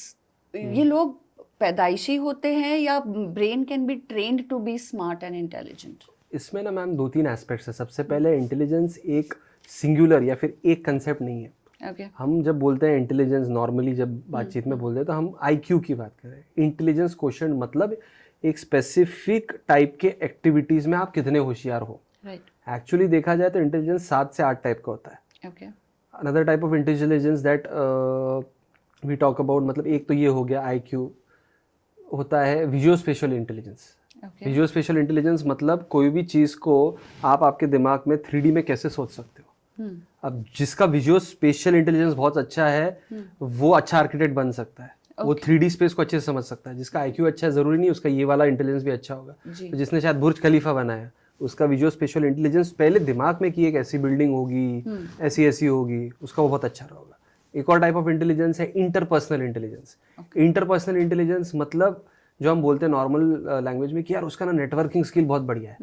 Networking skill मतलब क्या? Interpersonal, दो लोगों के बीच में आप कैसे संवाद करते हैं, दो लोगों के बीच में आप कैसा इंटरेक्शन कितना इजीली कर पाते हैं, कितना इजीली आप जेल कर पाते हैं, वो एक अलग टाइप का इंटेलिजेंस है. जो लोग इंटरपर्सनली बहुत इंटेलिजेंट है उनका नेटवर्क बहुत स्ट्रांग है. नेटवर्क स्ट्रांग है तो नेटवर्क स्ट्रांग है. Absolutely. जरूरी नहीं है जो इसका IQ अच्छा है, मान लीजिए कोई एक डॉक्टर, 2 डॉक्टर आप देख रहे हैं, एक डॉक्टर है बहुत बढ़िया डॉक्टर है लेकिन वो बहुत इंट्रोवर्टेड है, या फिर जिसका इंटरपर्सनल इंटेलिजेंस इतना नहीं है, तो people will not know only ना कि यार इतना बेहतरीन सर्जन है या जो भी है. Right. वही एक डिसेंट सर्जन, इनसे मान लीजिए 19-20 कम ही है सर्जिकल स्किल में या दिमाग में, फिजिशियन, उनका इंटरपर्सनल इंटेलिजेंस अच्छा है, बात लोगों से बहुत अलग तरीके से अच्छे से करते हैं, people feel that personal touch, people we are more likely to go to him, so that is interpersonal intelligence. लोग बोलते हैं गांधी जी का इंटरपर्सनल इंटेलिजेंस सबसे ज्यादा था. Okay. इसीलिए at one point of time 30 crore लोग उनको फॉलो कर रहे थे. Correct. उनका IQ कितना था नहीं था, मतलब I don't want to talk go in that angle. He was a barrister तो IQ भी बहुत अच्छा ही था. Right. In his case it was बहुत सारी चीजें साथ में आ गई. True. बट उनकी जो intelligence out of multiple intelligence जो मैं बोल रहा हूँ, जो इंटरपर्सनल इंटेलिजेंस वाली क्वालिटी थी वो बहुत बेमिसाल थी जी. इसीलिए वो इतना लोग उनसे कनेक्ट कर पाते थे. That is different kind of intelligence. Then there is a kind of intelligence called kinesthetic intelligence. Kinesthetic word का ही मतलब है मूवमेंट. करेक्ट. जैसे माधुरी दीक्षित का शायद काइनेस्थेटिक इंटेलिजेंस बहुत अच्छा है, कितना ब्यूटीफुली वो डांस करती है, ऐसा लगता है कि भगवान ने वो सॉफ्टवेयर डाउनलोड करके भेजा है ना. सो इंटेलिजेंस फर्स्ट ऑफ ऑल जब हम बोलते हैं तो वेराइटी ऑफ इंटेलिजेंस होती है. Right. एक होता है इंट्रापर्सनल इंटेलिजेंस. इंट्रापर्सनल इंटेलिजेंस मतलब, इंटरपर्सनल मतलब आप बाहरी दुनिया से कैसे इंटरेक्ट करते हो, इंट्रापर्सनल मतलब आप अंदर की दुनिया से कितना अच्छे से इंटरेक्ट कर पाते हो. तो जो हम बोलते हैं साधु होते हैं या फिर जो सेल्फ एक्चुअलाइज लोग होते हैं, दलाई लामा टाइप हो गए, वो अंदर की दुनिया को बहुत अच्छे से अपनी समझ चुके हैं, वो अंदर की दुनिया को अपने बहुत अच्छे से मैनेज कर चुके हैं, तो वो बहुत पीसफुल होते हैं. तो first of all intelligence is a term जिसके डिफरेंट फॉर्म्स है. अगर हम वो कन्वेंशनल इंटेलिजेंस की जो बात करते हैं, जो बच्चे जो टेस्टिंग IQ टेस्टिंग अगर हम करते हैं, तो some of it is god gift and some of it is आप डेवलप कर सकते हो. It's like some part is nature, some part is nurture. सिर्फ नर्चर के बेसिस पे आप नहीं कर सकते और सिर्फ नेचर के बेसिस पे भी आप नहीं कर सकते. मैं बोलूँगा अप्रॉक्सीमेटली 50-50 रोल है. ओके. बट वो रोल भी मान लीजिए आपको बहुत ही ज़्यादा होशियारी विरासत में मिली है, जीन्स में, नेचर ने दे दिया आपको वो, लेकिन अब नर्चर जब आप बड़े हो रहे हो तो मसल मेमोरी कितना इंप्रूव कर रहे हो, आप मैथमेटिकल स्किल अगर है तो कितना प्रैक्टिस कर रहे हो, आप वोकेबलरी पे वर्क करना है तो उसका कितना एक्सपोजर दे रहे हो बच्चे को। जब ब्रेन की फ्लेक्सिबिलिटी मोस्ट है, ब्रेन की फ्लेक्सिबिलिटी मोस्ट होती है पहले 5 साल में, फिर धीरे धीरे कम होती है, by the time you become an adult वो जीरो नहीं बट काफ़ी कम हो जाती है। तो फर्स्ट 20 ईयर्स में उनको किस प्रकार का एनवायरनमेंट मिला है इस पे, और ऑफ कोर्स जीन्स जो आपके हैं उस पे निर्भर करता है कि आपका इंटेलिजेंस कितना है। बियॉन्ड 20 आपका इंटेलिजेंस बहुत ज़्यादा चेंज करना थोड़ा डिफिकल्ट है, बट एक पिछले कुछ सालों से नया कंसेप्ट आया है इवन न्यूरो साइंस में, इसको बोलते हैं न्यूरोप्लास्टिसिटी। मतलब दिमाग को आप रिवायर कर सकते हो। इंटेलिजेंस में रिवायरिंग इतना नहीं होता है, आपकी जो मान्यताएं हैं, what you consider right as wrong, how open you are as a person, how socially varied you are as a person, आप किस चीज़ को कितना महत्व देते हो, आप कितने सेल्फ सेंटर्ड हो, आप कितने सेल्फलेस हो, ये सब चीज़ें या बेसिकली आपकी जो मान्यताएं हैं, आपके कॉग्निशंस है, आपके थॉट प्रोसेस है, इसको थोड़ा रिवायर कर सकते हैं। इंटेलिजेंस को पर से बहुत ज़्यादा रिवायर करना after 20 is not very easy. You can become more productive by changing strategies, but you can't change your intelligence beyond a certain level after 20-25. Right. My absolute next question was this only: if 5 things that I have to add or subtract from a normal life of a professional, what would those be in order for him or her to be more productive? Okay, अगर हम add की बात करें, let's talk about addition क्या कर सकते हैं और फिर बात कर लेंगे कि भाई सब्ट्रैक्शन क्या कर सकते हैं। एडिशन अगर हमको करना है प्रोडक्टिव बनने के लिए, ज़्यादा एफिशिएंट रहने के लिए, सबसे पहले, और ये बहुत जगह पे हमने सुना है बट बेसिक प्रिंसिपल है कि आपकी नींद और आपका न्यूट्रिशन अच्छा होना चाहिए। नींद अच्छी का क्या मतलब है? अच्छी नींद मतलब क्या? अच्छी नींद मतलब वो नींद जहाँ पे आप 7 से 8 घंटा या 9 घंटा गहरा सो रहे हो, उठने के बाद आपको लग रहा है कि मैं रिफ्रेश्ड हूँ, उठने के बाद आपको एज अ नेसेसिटी कॉफ़ी या टी एक्सेस नहीं करनी पड़ रही है to feel refreshed, to feel energetic, तो वो अच्छी नींद हुई नहीं है। और ये एक रेगुलर टाइम पे होना चाहिए। जितना हो पाए, अधिकतर लोगों में जितना सनलाइट से आप सिंक करोगे उतना अच्छा रहेगा। सो 7 to 9 hours of uninterrupted deep refreshing sleep. Sleep is like जो हमारे टॉक्सिन्स होते हैं दिन भर के, वो निकालता है। Sleep is like house keeping, जो गंदगी वो निकाल देता है, जो अच्छी चीज़ें उसको और सराह लो, जो आपने दिन भर में काम किया उसमें से इंपॉर्टेंट चीज़ें जो मेमोरी में डालनी है, जो लॉन्ग टर्म लॉकर में डालना है, वो लॉन्ग टर्म लॉकर में स्लीप डालने में मदद करेगा। तो अच्छा स्लीप, क्योंकि आज मैंने मान लीजिए 10 चीज़ें नहीं सीखी और मैंने नींद कम ली, तो भले ही मैंने वो 10 चीज़ें नई स्किल सेट सीखी, उसमें कि चार ही मेरे मेमोरी सेंटर में जा रही है, 4 ही लॉकर में जा रही है, तो भले ही मैं कितना भी मेहनत कर लूँ मेरी प्रोडक्टिविटी बढ़ने नहीं वाली, क्योंकि जब मुझे वो स्किल सेट चाहिए वो एक्सेस में कर ही नहीं पाऊंगा। So skill and nutrition. Nutrition में क्या, जितना कम फैटी फूड रहेगा, फैटी फूड में भी ओमेगा 3 फैटी एसिड आजकल बहुत बोलते हैं, omega 3 fatty acid actually brain के लिए अच्छा है। ओमेगा 3 फैटी एसिड के कैप्सूल ले लो, वॉलनट्स खाओ, ड्राई फ्रूट्स खाओ, बेरीज जितना खा सकते हो खाओ, फ्रूट्स जितना खा सकते हो खाओ, एवोकाडो खाओ। ये चीज़ है एक्चुअली आपके जो ब्रेन के कनेक्शंस है अंदर के अंदर, जिससे आपका स्ट्रॉन्ग नेटवर्क बनेगा। जैसे मुंबई को बोलते हैं, मुंबई को मेट्रो आ जाएगी तो और कनेक्टेड हो जाएगी, इट्स बेसिकली फास्ट कहीं भी जा पाएंगे ना जी। वैसे ब्रेन को फास्ट काम करना है तो ब्रेन की ये पार्ट में क्या चल रहा है ये पार्ट को पता चाहिए, तो उसके लिए कनेक्शन स्ट्रॉन्ग चाहिए, उसके लिए जो वायरिंग है ब्रेन की वो स्ट्रॉन्ग चाहिए। वो वायरिंग स्ट्रॉन्ग करने के लिए अच्छी नींद और अच्छा न्यूट्रिशन, जो मैंने बेसिक 4-5 चीज़ें बताई, वो करना है। So this is one thing you can add. दूसरी चीज़ जो आप ऐड कर सकते हो वो है कि सम ब्रेन एक्सरसाइजेस करो। अब ब्रेन एक्सरसाइजेस में आप क्या कर सकते हो, एज सिंपल एज हम ये अगर मान लीजिए 2 हाथ ऐसे रखते हैं, ऐसे ऐसे कर रहे हैं, ऐसे ऐसे कर रहे हैं, ऐसे ऐसे कर रहे हैं, आपको थोड़े समय के लिए करना है कि एक हाथ को क्लॉकवाइज घुमाना है, एक को एंटी क्लॉकवाइज घुमाना है। इतना ईजी नहीं है, देखिए मैं भी कर नहीं पा रहा हूँ।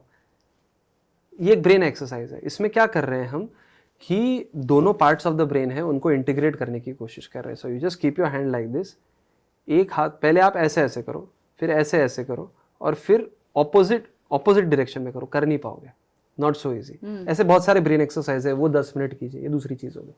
तीसरी चीज़, अगर आपको ब्रेन को और शार्प प्रोडक्टिव बनाना है तो हम बोलते हैं माइंडफुलनेस करो। अब माइंडफुलनेस करने का तरीका क्या है, एज सिंपल एज कोई भी मान लीजिए आपके घर में अगर कोई दिया है या आपके घर में कोई फोकस चीज़ है, उसको आप सिर्फ देखने की कोशिश करो okay for a minute, 2 minutes, 3 minutes, जितना जितना आप कर पाते हो, जितना ज़्यादा आप उस पर कॉन्सेंट्रेट कर पाओगे विदाउट थॉट्स कमिंग, या थॉट्स आ भी रहे तो वो थॉट्स को निकाल के वापस उस पर फोकस करो, आपके ब्रेन का अटेंशन स्पैन बढ़ेगा। ओके माइंडफुलनेस का एक और तरीका है कि दिमाग में जो विचार आ रहे हैं उनको आने दीजिए, जाने दीजिए, आने दीजिए, जाने दीजिए। आप आपके ब्रीदिंग पे फोकस कीजिए। ओके मतलब मान लीजिए अगर मैं माइंडफुलनेस करना चाहता हूँ, एक सिंपल तरीका क्या है, आई जस्ट सिट, मैं बोलूँगा खुद को कि भाई सागर आपको आपके ब्रेथ पे फोकस करना है, उसमें कुछ ऊपर नीचे नहीं करना है, सिर्फ फोकस करना है। इन आउट हो रहा है, इन आउट, इन आउट। अभी इतना इजी नहीं है, इन out, in out, in out. मैं 3 बार करूँगा, एक दिमाग में विचार आ जाएगा कि अरे खाने में क्या बन रहा है। जब वो विचार आता है तो विचार को बोलना है ठीक है, विचार आया है, दिमाग का काम है विचार क्रिएट करना। वो विचार को एक लॉकर में या एक डिफरेंट कंपार्टमेंट में पार्क कर देना है कि भाई ठीक है, खाने में क्या खाना है, अभी के लिए रुक जा, shift my focus back to in out, in out, in out. वापस विचार आ गया कि भाई नई पिक्चर आ रही है, धुरंधर 2 आने वाला है, कब कैसी रहेगी, कैसी अच्छी है कि नहीं। Okay, don't dismiss the fact, अरे मैं तो फोकस करने की कोशिश कर रहा हूँ, कहाँ से घटिया विचार आ गया, कहाँ से फालतू का विचार आ गया। Don't do that. Be first of all be very kind to your mind. तो उसका मतलब क्या है, ठीक है ये विचार आया है, इसको पार्क कर दो, एक कंपार्टमेंट बना दो दिमाग में, वो कंपार्टमेंट में पार्क कर दो कि धुरंधर 2 कब आने वाली है, कब देखनी है। पहला विचार था कि खाने में क्या है, दूसरा था धुरंधर 2 कब आने वाली है। वापस मैं फोकस कर रहा हूँ, ब्रीद इन जा रहा है, अब विचार आया यार ये पॉडकास्ट जो है ये कब लाइव जाएगा, पार्क कर दिया। ये तो अभी मैं करके दिखा रहा हूँ। What you have to do is just observe it, be mindful of what is happening, and the best way to be mindful is breathing पे फोकस करो, क्योंकि ब्रीदिंग तो आप प्रेजेंट टेंस में ही करोगे ना। बिल्कुल। आप कितना भी कोशिश करो, आपके विचार ही एक ऐसी चीज है जो आप पास्ट के बारे में सोच सकते हो, आप फ्यूचर के बारे में सोच सकते हो। आप कोशिश कितना ही कर लो, दुनिया का सबसे अमीर आदमी भी, कि मैं ब्रीदिंग फ्यूचर में करके दिखा दूंगा, या फिर 100 साल पहले वर्ल्ड का AQI बहुत कम था तो मैं $1 मिलियन दूंगा और पास्ट में जाके मैं ब्रीथ करके वापस आ जाऊँ। You can't do it. So that is one thing which will ground you. इसलिए breathing exercise, breathing exercise, breathing exercise इतना लोग बोलते हैं, because by compulsion you have to do it in the present only. Absolutely. Again just focus on the breathing, breathing, breathing, breathe in, breathe out, breathe in, breathe out, breathe in, breathe out. वापस कुछ विचार आएगा XYZ, उसको बोलो ठीक है भाई, तो वो कंपार्टमेंट में जा। डेली ये 15 मिनट करेंगे तो व्हाट यू आर डूइंग, आपका जो मंकी माइंड है, जो हर एक का है, आपका जो माइंड है जो आपको एक तो बहुत आगे फ्यूचर में लेके जाएगा कि एक समय ऐसा आएगा जब गोल्ड की कीमतें 5 लाख रुपए 10 ग्राम की हो जाएंगी, या फिर पास में जाएगा अगर मैं यार जब गोल्ड 10,000 रुपये ग्राम का था इन्वेस्ट कर देता तो कितना अच्छा। ये जो वॉन्डरिंग ऑसिलेटिंग माइंड है, इसको आप एक एंकरिंग फोर्स दे रहे हो इन द प्रेजेंट टेंस। और जितना आप ये ज्यादा करेंगे, और जब विचार आ रहे हैं उनको पार्क कर देंगे, क्योंकि विचार आना ब्रेन की एक नेचुरल टेंडेंसी है। तो ब्रेन का प्रेजेंट में रहने का मसल मेमोरी या क्षमता बढ़ जाएगी, प्रोडक्टिविटी अपने आप बढ़ेगी। तो just focusing on the breathing, letting the thoughts come and go, looking at them neutrally, parking them, at the same time आप फोकस कर रहे हो ब्रीदिंग पे। एक और तरीका है प्रोडक्टिविटी ज्यादा करने का, एक और ब्रीदिंग का ही तरीका है, इसको बोलते हैं बॉक्स ब्रीदिंग। बॉक्स ब्रीदिंग मतलब क्या है, एक स्क्वायर बॉक्स बनाओ, 4 तक इनहेल करो, 4 होल्ड करो, 4 एक्सहेल करो, 4 वापस होल्ड करो, 4 इनहेल करो। मैं करके दिखाता हूं।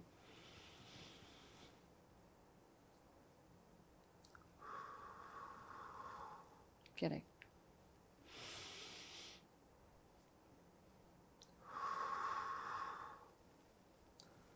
Inhale for 4, wait for 4, exhale for 4, wait for 4। तो एक स्क्वायर बन गया ना, बॉक्स बन गया। बॉक्स ब्रीदिंग कर सकते हो, इससे भी माइंड आपका थोड़ा रिलैक्स होता है। और भी बहुत सारे तरीके हैं, बट इतने बेसिक चीज़ें अगर आप करो। सबसे पहले नींद की क्वालिटी कैसी है, न्यूट्रिशन कैसा है। तीसरी चीज़ मैंने बोली माइंडफुलनेस में आप एक चीज़ पे फोकस करने की कोशिश करो एज एन एक्सरसाइज। करेक्ट। चौथा है ब्रीदिंग पे सिर्फ ध्यान दो और थॉट्स को आने जाने दो। Correct. Become more mindful of the present moment. Correct. एक और चीज़ जो आप कर सकते हो वो है, जो करने लायक है, वो है कि जैसे हमने पहले भी बात की कि आपको अगर प्रोडक्टिव होना है, तो एक मैंने बहुत अच्छा एग्जाम्पल कहीं सुना था, मुझे ध्यान नहीं आ रहा है, कि सिस्टम है कि भाई ऐसा सोचिए कि आपका ब्रेन जो है ना, brain is like driving a car. तो जब आप कार ड्राइव करते हो तो आप डेस्टिनेशन डालते हो ना, you just don't go off somewhere. True. So आप डेस्टिनेशन डालो और वो डेस्टिनेशन पे ही जाओगे आप कार ड्राइव करते वक्त, आप ऐसे कहीं भी निकल नहीं जाओगे। वैसे ही आप जब काम करने बैठते हो तो आपको क्या ऑब्जेक्टिव है, इसलिए बोलते हैं टू डू लिस्ट बनाओ। टू डू लिस्ट में भी कॉन्क्रीट लिस्ट बनाओ ताकि आपका फोकस अच्छा रहे, ताकि आप वो अच्छे तरीके से व्हाट डू यू से कर पाए, वो करो। बाकी डिस्ट्रैक्शंस हटा दो। लोग बोलते हैं कि भाई जिसको फोकस करना है वो कितने भी डिस्ट्रैक्शन हो कर पाता है, इट्स ऑल रबिश। जितने आप डीक्लटर करोगे डिस्ट्रैक्शंस उतना आप अच्छे, तो बाकी कार्स या बाकी जो आपको बीच बीच में कहीं हल्दीराम दिख रहा है, कहीं पे आपको थियोड्रोमा दिख रहा है, कहीं पे आपको चायोस दिख रहा है, कहीं आपको कुछ दिख रहा है, ये जो डिस्ट्रैक्शन जब आप कार ड्राइव कर रहे हो आपके डेस्टिनेशन के दौरान दिखेंगे, बट आपको बोलना है कि this is a distraction, label it as a distraction and move it. वैसे ही आपको दिखता है ना डिस्ट्रैक्शन, मोबाइल का नोटिफिकेशन आया या फिर खाने की स्मेल आई, तो आपको एक्टिवली बोलना पड़ेगा। Initially it will be difficult but as time progresses आप इजीली कर पाओगे।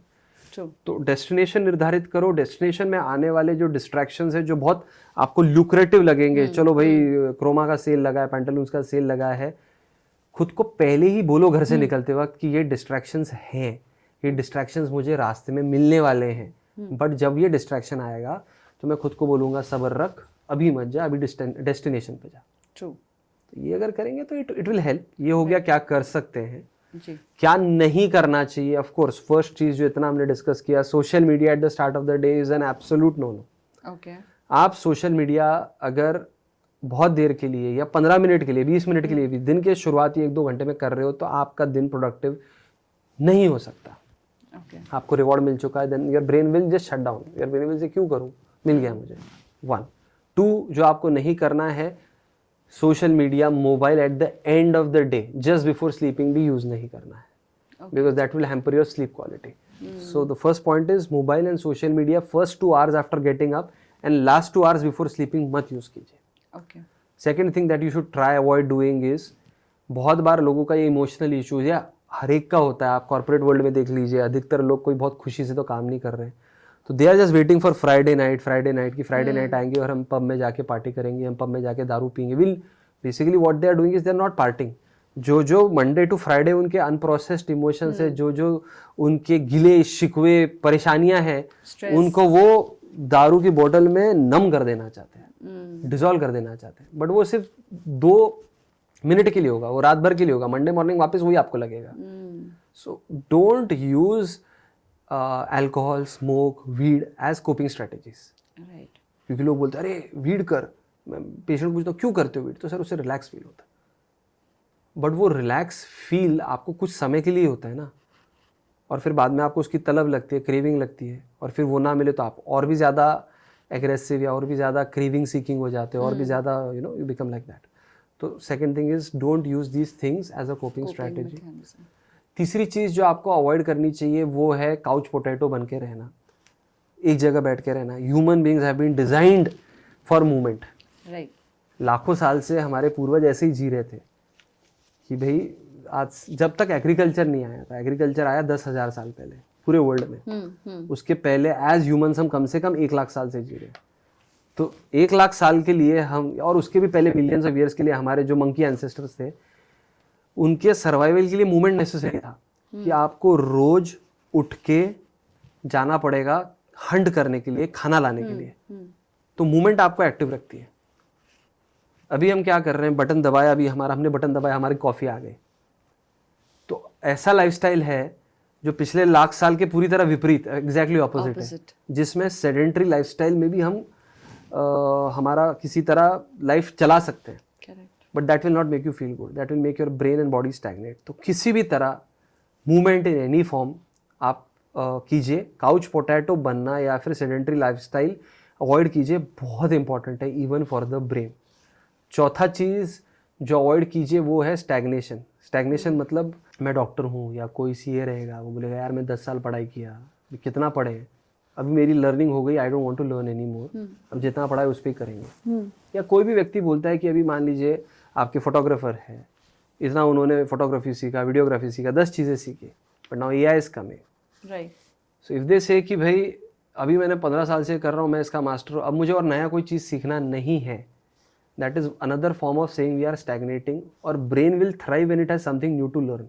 जब हम कोई नया स्किल सेट सीखेंगे इवन एज अ हॉबी, तो अगर आपको हॉबी है कोई गाने बजाने का, आपको अगर वायलिन बजाने का शौक है, आपको गिटार बजाने का शौक है, आपको मान लीजिए AI बेस्ड फोटोग्राफी का शौक है, something should be going on in your life wherein you are learning something new daily. क्योंकि जब आप नया स्किल सेट लर्न करते हो तो ब्रेन में एक्चुअली, जैसे हम देखते हैं ना वीडियो में दिखाते हैं कि वो ब्रेन के नेटवर्क ऐसे ग्रो हो रहे हैं, बच्चे में कैसे ग्रो होते हैं, वो एक्चुअली ग्रो होते हैं। ओके। और अगर आप नई चीज़ें नहीं सीखेंगे तो वही ब्रेन के पैटर्न्स रिपीट होंगे, वही ब्रेन के नेटवर्क्स बार बार रिपीट होंगे, वो भले ही स्ट्रांग हो जाएंगे बट उसमें ग्रोथ नहीं होगा। So learning, life long learning vis a vis stagnation कि भैया मैंने सब सीख लिया, will always win to keep your brain sharper, faster and more growth oriented. Perfect. Wonderful. Sir, one question that a student has insisted on asking is, why does it happen that when they study and at a particular point of time they forget? ये forgetfulness कहाँ से आती है? Forgetfulness इसलिए आती है क्योंकि आप पढ़ाई सही तरीके से नहीं कर रहे। Okay. आपको अगर कोई भी चीज़ समझनी, आपको कोई भी चीज़ रिमेंबर करनी है तो रिमेंबर करने के लिए 2-3 कॉन्सेप्ट ज़रूरी है।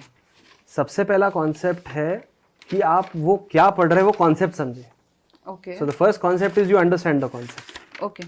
मतलब मैंने अगर एक चैप्टर पढ़ा, वो चैप्टर खत्म होने के बाद I should wait for 15 minutes and I should write down कि मुझे इस चीज़ में से क्या समझ में आया।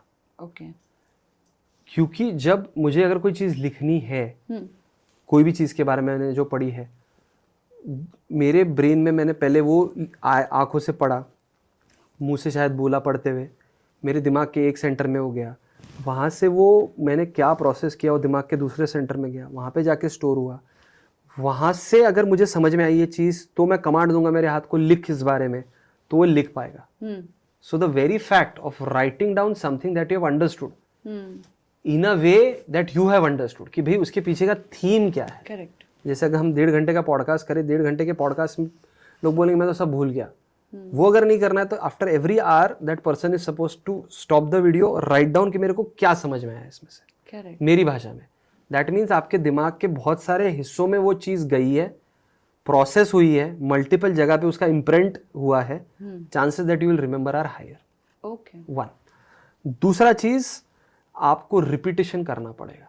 Repetition is the brain's way of learning. Okay. जैसे अगर आप पहला पॉडकास्ट कर रही हैं तो जो चीज़ नेचुरली नहीं निकलेगी 100 पॉडकास्ट तक वो बहुत इजीली रिफ्लेक्सली निकल जाएगी, True. Because the brain has build that muscle memory. So repetition तो आपको करना ही पड़ेगा। तीसरी चीज़, आप फॉरगेट क्यों कर रहे हो? क्योंकि जब आप वो चीज़ याद कर रहे हो, जब आप वो पढ़ रहे हो, वो रजिस्टर ही नहीं हो रही है। क्यों रजिस्टर नहीं हो रही? क्योंकि बाजू में मोबाइल है। क्यों रजिस्टर नहीं हो रही? कि आप पढ़ तो रहे हो लेकिन जब आप पढ़ रहे हो आप सोच रहे हो यार मेरा बॉयफ्रेंड मेरे को मैसेज क्यों नहीं कर रहा, तो आपका टोटल अटेंशन उसमें है ही नहीं। तो जो चीज़ रजिस्टर नहीं हुई, इस लाइक मेरे बैंक में पैसा है कुछ, मैंने बैंक में एक चेक डाला, वो पैसा अगर मुझे विड्रॉ करना है तो सबसे पहले वो जमा होना ज़रूरी है ना। True. अगर वो चेक बाउंस हो गया और फिर मैं 4 दिन के बाद पैसा निकालने जाऊँ और बोला अरे पैसा नहीं आया, पैसा नहीं आया, ऐसे कैसे पैसा नहीं आया? क्योंकि वो बाउंस हो गया। बाउंस हो गया मतलब क्या? वो पहले उस सिस्टम में बैठा ही नहीं। Correct. पहले वो सिस्टम में क्यों नहीं बैठता? क्योंकि जब आप वो कर रहे हो आपका अटेंशन उसमें है नहीं। True. You are thinking about n number of other things. तो वो आप देखिए कि आप अगर बोल रहे मैं वो चीज़ भूल गई, सबसे पहले वो रजिस्टर भी हुई थी या नहीं हुई थी। Correct. 90% लोगों में ये प्रॉब्लम होता है। ये 3-4 चीज़ें अगर आप सॉल्व कर पाएँ, फिर जो मैंने ब्रेन एक्सरसाइज बताई उसकी भी बहुत बड़ी लिस्ट है, वो कुछ कर पाए तो ओवरऑल ब्रेन के बीच में का जो कनेक्शन है स्ट्रॉन्गर होते हैं। One way to prevent forgetfulness is कि have a study partner. Okay. क्योंकि जब आप स्टडी पार्टनर रखते हैं तो आपका ब्रेन, जैसे मैंने बताया, मंकी माइंड है, इधर उधर नेचुरली बाय डिफॉल्ट वो जाता है। जी. भगवान ने, ऊपर वाले ने बनाया ऐसा है। लेकिन जब आपका स्टडी पार्टनर होता है तो आपको एक एंकरिंग पॉइंट मिल जाता है कि भाई वो स्टडी पार्टनर वापस आपसे पढ़ाई की बात करके आपका माइंड जो 10 जगह जा रहा है उसमें से एक जगह पे आपको लाएगा। तो ये सिस्टम बहुत वर्क करता है। Okay. There are 100 different ways, but सबसे पहले देखो कि रजिस्टर हो रहा है या नहीं हो रहा है। दूसरा, आप रिपीटिशन कर रहे हो नहीं कर रहे हो। तीसरा, आप जब जो चीज़ पढ़ रहे हो वो कॉन्सेप्ट आपको समझ में आया है कि नहीं। देखो कैसे देखोगे? एक तो वो आधा घंटा होने के बाद वर्बलाइज करो या फिर उससे भी बेटर लिख के निकालो। जी, अगर आपके पास लिखने के लिए कुछ है ही नहीं, that means you haven't understood only what you are reading. ये चीज़ें करेंगे तो फॉरगेटफुलनेस है, मेरे मेमोरी वीक है, ये प्रॉब्लम नहीं आएंगे। correct. Thank you so much for that, sir. Moving on to the next question that is majorly discussed is, as you said, your attention, your behavior, बहुत कंट्रोल करना काफ़ी मुश्किल चीज़ है। अगर इसके लिए if you have to specify certain tips और ट्रिक्स टू, जैसे अटेंशन के लिए ना मैम, मैंने जैसे बताया कि भी थोड़े समय पहले मैंने बताया कि आप एक छोटी से ऑब्जेक्ट को देखिए, फोकस ऑब्जेक्ट दिया लगा लीजिए, उसकी जो लाइट है उसको आप देखिए डेली।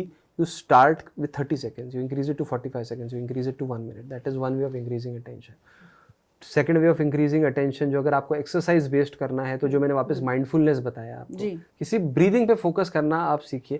पहले आप 10 सेकंड भी नहीं रह पाएंगे before a thought comes, but एक महीने में आप देखेंगे कि एक मिनट तक आप पहुंच जाएंगे कि थॉट नहीं आया। तो वो एक तरह से अटेंशन ही बढ़ा ना आपका आपके ब्रीदिंग पे अटेंशन स्पैन बढ़ गया। बिफोर अ नेबर और बिफोर स्विगी आता है कि अरे ये खाओगे क्या, जोमेटो आता है अरे ये खाओगे क्या, वो मेंटल स्विगी है, मेंटल जोमेटो है जी। तो उसको अगर आपको दूर रखना है, पेरिफेरी में रखना है, तो वो ट्रेनिंग, जैसे माइंडफुलनेस ट्रेनिंग मैंने बोला, ब्रीदिंग फोकस्ड, उससे इसमें भी फायदा होगा आपको। Correct. And decluttering is very important. Decluttering your mind. अब डीक्लटर ऑफ द माइंड कैसे है कि भाई रोज रात में आजकल जर्नलिंग इतना बोलते हैं। Journaling means what? Journaling is one way of giving the brain its daily closure. Okay. इस लाइक अगर आप कोई भी बिजनेस में काम कर रहे हैं, आप कोई भी कॉर्पोरेट इंडस्ट्री में कहीं पे भी काम कर रहे हैं, आप गल्ले पे भी लोग बहुत सारे बैठते हैं, तो what they do at the end of the day कि आज इतनी मिठाई गई, इतनी मिठाई बची है, आज इतना इनकम हुआ, वो एक लिख के निकालते हैं ना जी। कॉर्पोरेट में आप देखिए टीम लीड क्या पूछता है, आज कितना काम किया, उसका समरी दो। बिल्कुल। आप फाइनेंस में देख लीजिए, वो देखते हैं कि eight the end of the day कितना पैसा इन्वेस्ट किया, कितना उसका बचा। So what you are doing, you are giving a closure. That closure is very necessary for the brain. आप जितना ब्रेन को क्लोजर देंगे डेली जर्नल करके, उसमें क्या लिखना है, आपके सप्रेस्ड इमोशंस, जो चीज़ें आप दूसरों से बात नहीं कर पाए, जो चीज़ आप वेंट करना चाहते हैं, तो जब आप सोएंगे you will not continue that. Right. इस लाइक अगर हमने ये पॉडकास्ट रिकॉर्ड किया तो मान लीजिए एक टीवी का पॉडकास्ट हो गया, अब अगला पॉडकास्ट मान लीजिए आपका कल सुबह है, और अगर हमारे कैमरामैन साहब वो एक टीवी इस पे नहीं लेते हैं, आपके व्हाट डू यू से लैपटॉप पे नहीं लेते हैं जी, तो फिर मेमोरी नहीं बचेगा। बिल्कुल। और फिर वो बोलेंगे अरे वो तो रिकॉर्ड ही नहीं हो रहा है, तो brain also doesn't have infinite memory ना। राइट। भले ही ब्रेन का 1000 TB मेमोरी होगा, but still it is finite, एक लिमिट है। तो उसको आप अगर रात में सिर्फ जर्नल करके डेली डाउनलोड कर देंगे तो वो मेमोरी स्पेस वापस फ्री हो जाएगा। वो हम अधिकतर लोग नहीं करते हैं। करेक्ट। और फिर हम सोचते हैं कि भाई इनफाइनाइटली वो रहना ही चाहिए, दिमाग नहीं रहेगा। So daily journaling, daily closure अगर आप देंगे तो that's bandwidth you are creating, उतना GB डेटा आप ब्रेन के लिए रोज क्रिएट कर रहे हो, वो फिर अगले दिन इजीली रिसीव करेगा। Correct. So you've dealt with a lot of patients. Have you dealt with any high-profile patient, celebrity, politicians, and has your experience been any different? बिल्कुल, we have dealt with high profile celebrities, politicians हो गए, people who are let's say we call as celebrities या VIPs या जो भी बोलना है आप बोल लीजिए। Definitely experience different, as in at the end of the day they are coming to as a patient.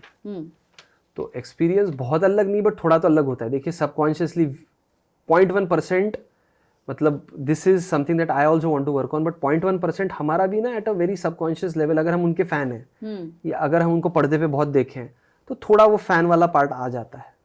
Now in the doctor seat we try level best कि भाई वो 99.999% प्रोफेशनल रहे, और रहता भी है, बट 0.1% दिमाग में वो चीज़ रहती है। वो बायस एक निकालना होता है हमारे को, which you learn with practice.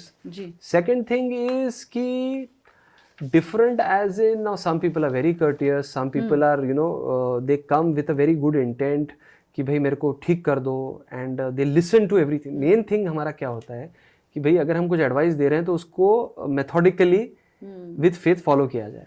True. अब उसमें मैं सिर्फ हाई प्रोफाइल लोगों का नहीं बोलूँगा, जो सो कॉल्ड ओवर लर्नेड या so called smart patient, over smart patients होते हैं, उसमें अधिकतर हाई प्रोफाइल लोग होते हैं, बट सब नहीं होते हैं। मतलब I can't generalise this to anybody. Right. जो ओवर स्मार्ट होते हैं ना, what they start doing is कि they start questioning you, and so that element of faith sometimes is not there, that element of भरोसा sometimes is not there. तो फिर मेरे advice को वो उतना सीरियसली या उतना मेटिकुलसली कोई कोई लोग फॉलो नहीं करते. But this is again very very very subjective. ऐसे बहुत सारा हाई प्रोफाइल लोग हैं जिनको आप देखेंगे कि भाई यू विश कि यार कितना अच्छा पेशेंट है, मतलब कितना अच्छा पेशेंट है, मतलब क्या, whatever genuine advice you are giving he is following it and he is very particular about वो. लेकिन इट्स आई कांट से कि भाई ये एक हाई प्रोफाइल या फिर सेलिब्रिटी लोगों तक अपन सीमित ना करते हुए, इन जनरल एक जो खराब ट्रेंड है, and I am very blunt about it, is the over googlisation of medicine. Right. तो वो सिर्फ उनको नहीं हम कर सकते जो सो कॉल्ड बहुत लर्नेड है या सो कॉल्ड बहुत ओवर स्मार्ट लोग होते हैं. ये प्रॉब्लम उनमें है कि वो हर मेडिसिन का साइड इफेक्ट पढ़ेंगे, वो हर चीज़ का ये पढ़ेंगे, वो हर चीज़ का वो पढ़ेंगे. तो उनको मैं वही बोलता हूँ कि भाई वो गारंटी मांगेंगे. तो जब ऐसा होता है तो there is a lack of वो एक बॉन्ड जो होना चाहिए, वो बॉन्ड नहीं होता है. वो बॉन्ड नहीं होता है तो फिर एडवाइस उतनी अच्छे से ली नहीं जाती है, तो फिर वो रिजल्ट्स भी वैसे नहीं आते. तो ये एक थोड़ी चीज़ है. Okay. Sir, I want to discuss a very important angle of the entire podcast, Men Unplugged, that we have is the emotional angle. Okay. हमने गए दिनों में बहुत सारे सुसाइड्स देखे, specially with men, and the society as a whole says men are tough, they are more mentally tough and physically tough as compared to their female counterparts. तो एक इंसान के ब्रेन में क्या चल रहा होता है जब वो इतना सिवियर स्टेप ऑफ सुसाइड की तरफ जाता है? सबसे पहले तो जब प्रॉब्लम छोटी होती है या उनको अगर सैड फील हो रहा है या उनको ट्रैप्ड फील हो रहा है, उनकी ये एक थॉट प्रोसेस जो होती है कि भाई if I share this with someone I will appear weak. अगर मैं किसी से शेयर कर दूं तो मैं वल्नरेबल दिखाई दूंगा, मैं एज अ मैन इनएडिक्वेट दिखाई दूंगा. तो रादर देन शेयरिंग इट मैं अंदर ही बॉटल अप करता हूँ. अब वो बॉटल अप करेंगे, बॉटल अप करने से वो इशू सॉल्व तो नहीं होगा, बढ़ेगा. बट जब इशू छोटा था, आपने बॉटल अप किया, आपने बोला कि मैं बता नहीं सकता, ऐसा बोल दूंगा तो यार 10 मेरे दोस्त हंसेंगे, या my wife will be like मैं तो पूरा इमोशनली आप पे डिपेंडेंट हूँ, you are the main anchoring point, आप ही ऐसे करोगे तो व्हाट विल आई डू. या बच्चे बोले व्हाट विल वी डू पापा if you are only like this. तो जब प्रॉब्लम छोटी थी मैंने ये सभी डर से बताई नहीं. अब बताई नहीं तो प्रॉब्लम एक्यूमुलेट हो गई. अब वो प्रॉब्लम थोड़ी बड़ी हो गई. अब बड़ी प्रॉब्लम है और मैं ज़्यादा वल्नरेबल हूँ, जब मैं छोटी चीज़ नहीं बता पा रहा तो बड़ी चीज़ कैसे बताऊँ. तो और बड़ी हो जाएगी, विशेष साइकिल है, और बड़ी हो जाएगी और बड़ी हो जाएगी.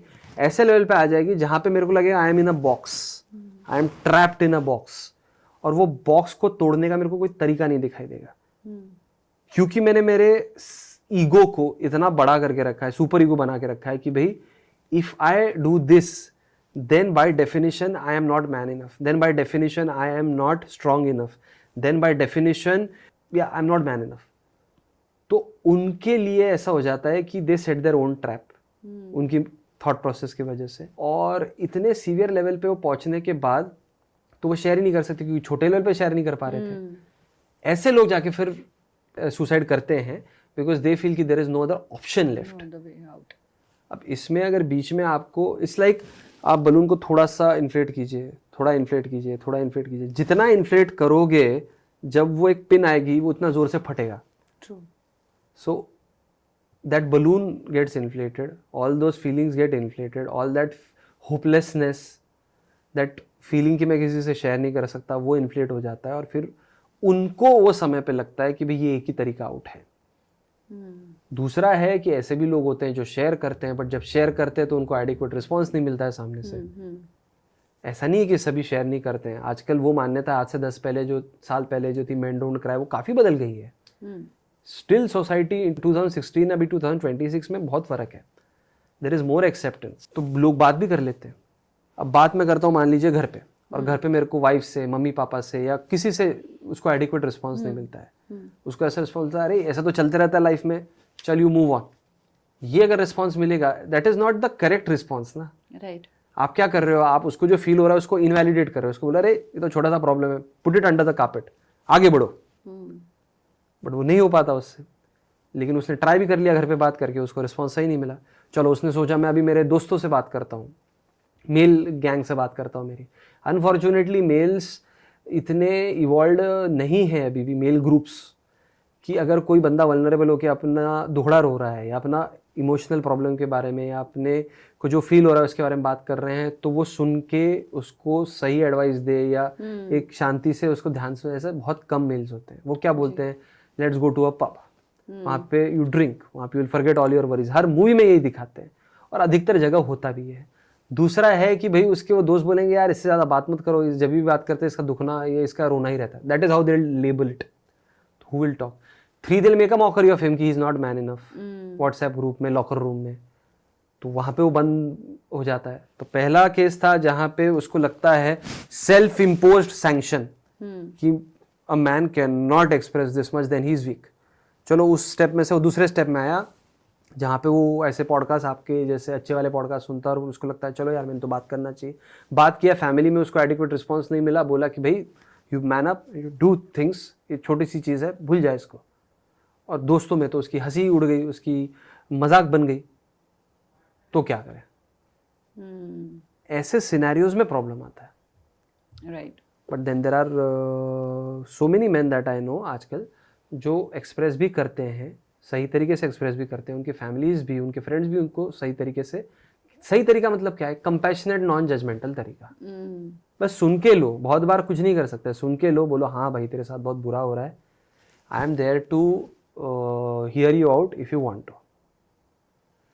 एक और चीज़ लेकिन मैन में जो मॉडर्न साइकोलॉजी ने थोड़ा डिस्टॉर्ट कर दिया है इज़, वो बोलते हैं man are not in touch with their feelings, man are not in touch with their feelings.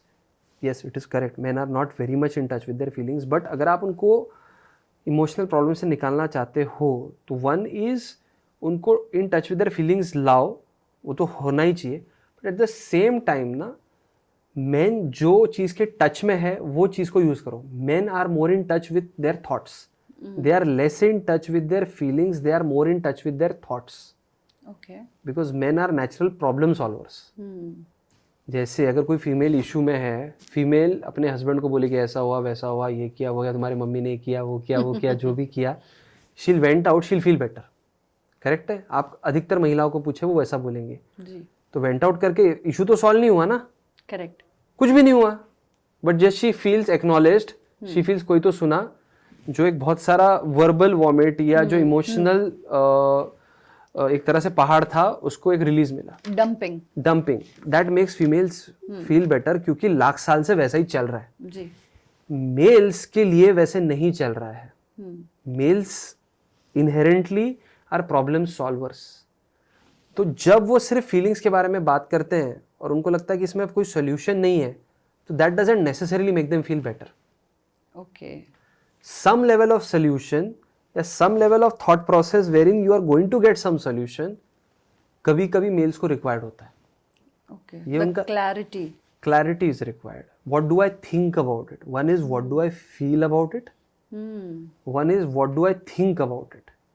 तो अगर किसी महिला को या अगर किसी को एक मेल का एक अच्छा लिसनर बन रहा है, तो आप लेडी को पूछोगे oh this happened in your home, तुम्हारे हस्बैंड ने तुमसे अच्छे से बात नहीं की, या चलो तुम्हारे बच्चे इतने परेशान करते हैं, हाउ आर यू फीलिंग, तो महिला शुरू हो जाएगी this is what I am feeling that time, मेरे को ऐसा लगता है।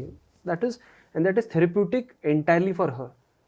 ये मेल पे भी करना चाहिए, मैं ये नहीं बोल रहा हूँ कि नहीं करना चाहिए, but that is not the entirety, वो पूरी चीज नहीं है। मेल को ये भी पूछो what do you think about it, और थिंक मतलब क्या, सोल्यूशन बेस्ड थिंकिंग। जब उसको थोड़ा पार्शियल सोल्यूशन भी लगेगा ना, तो उसको बेटर फील होगा। True, very true.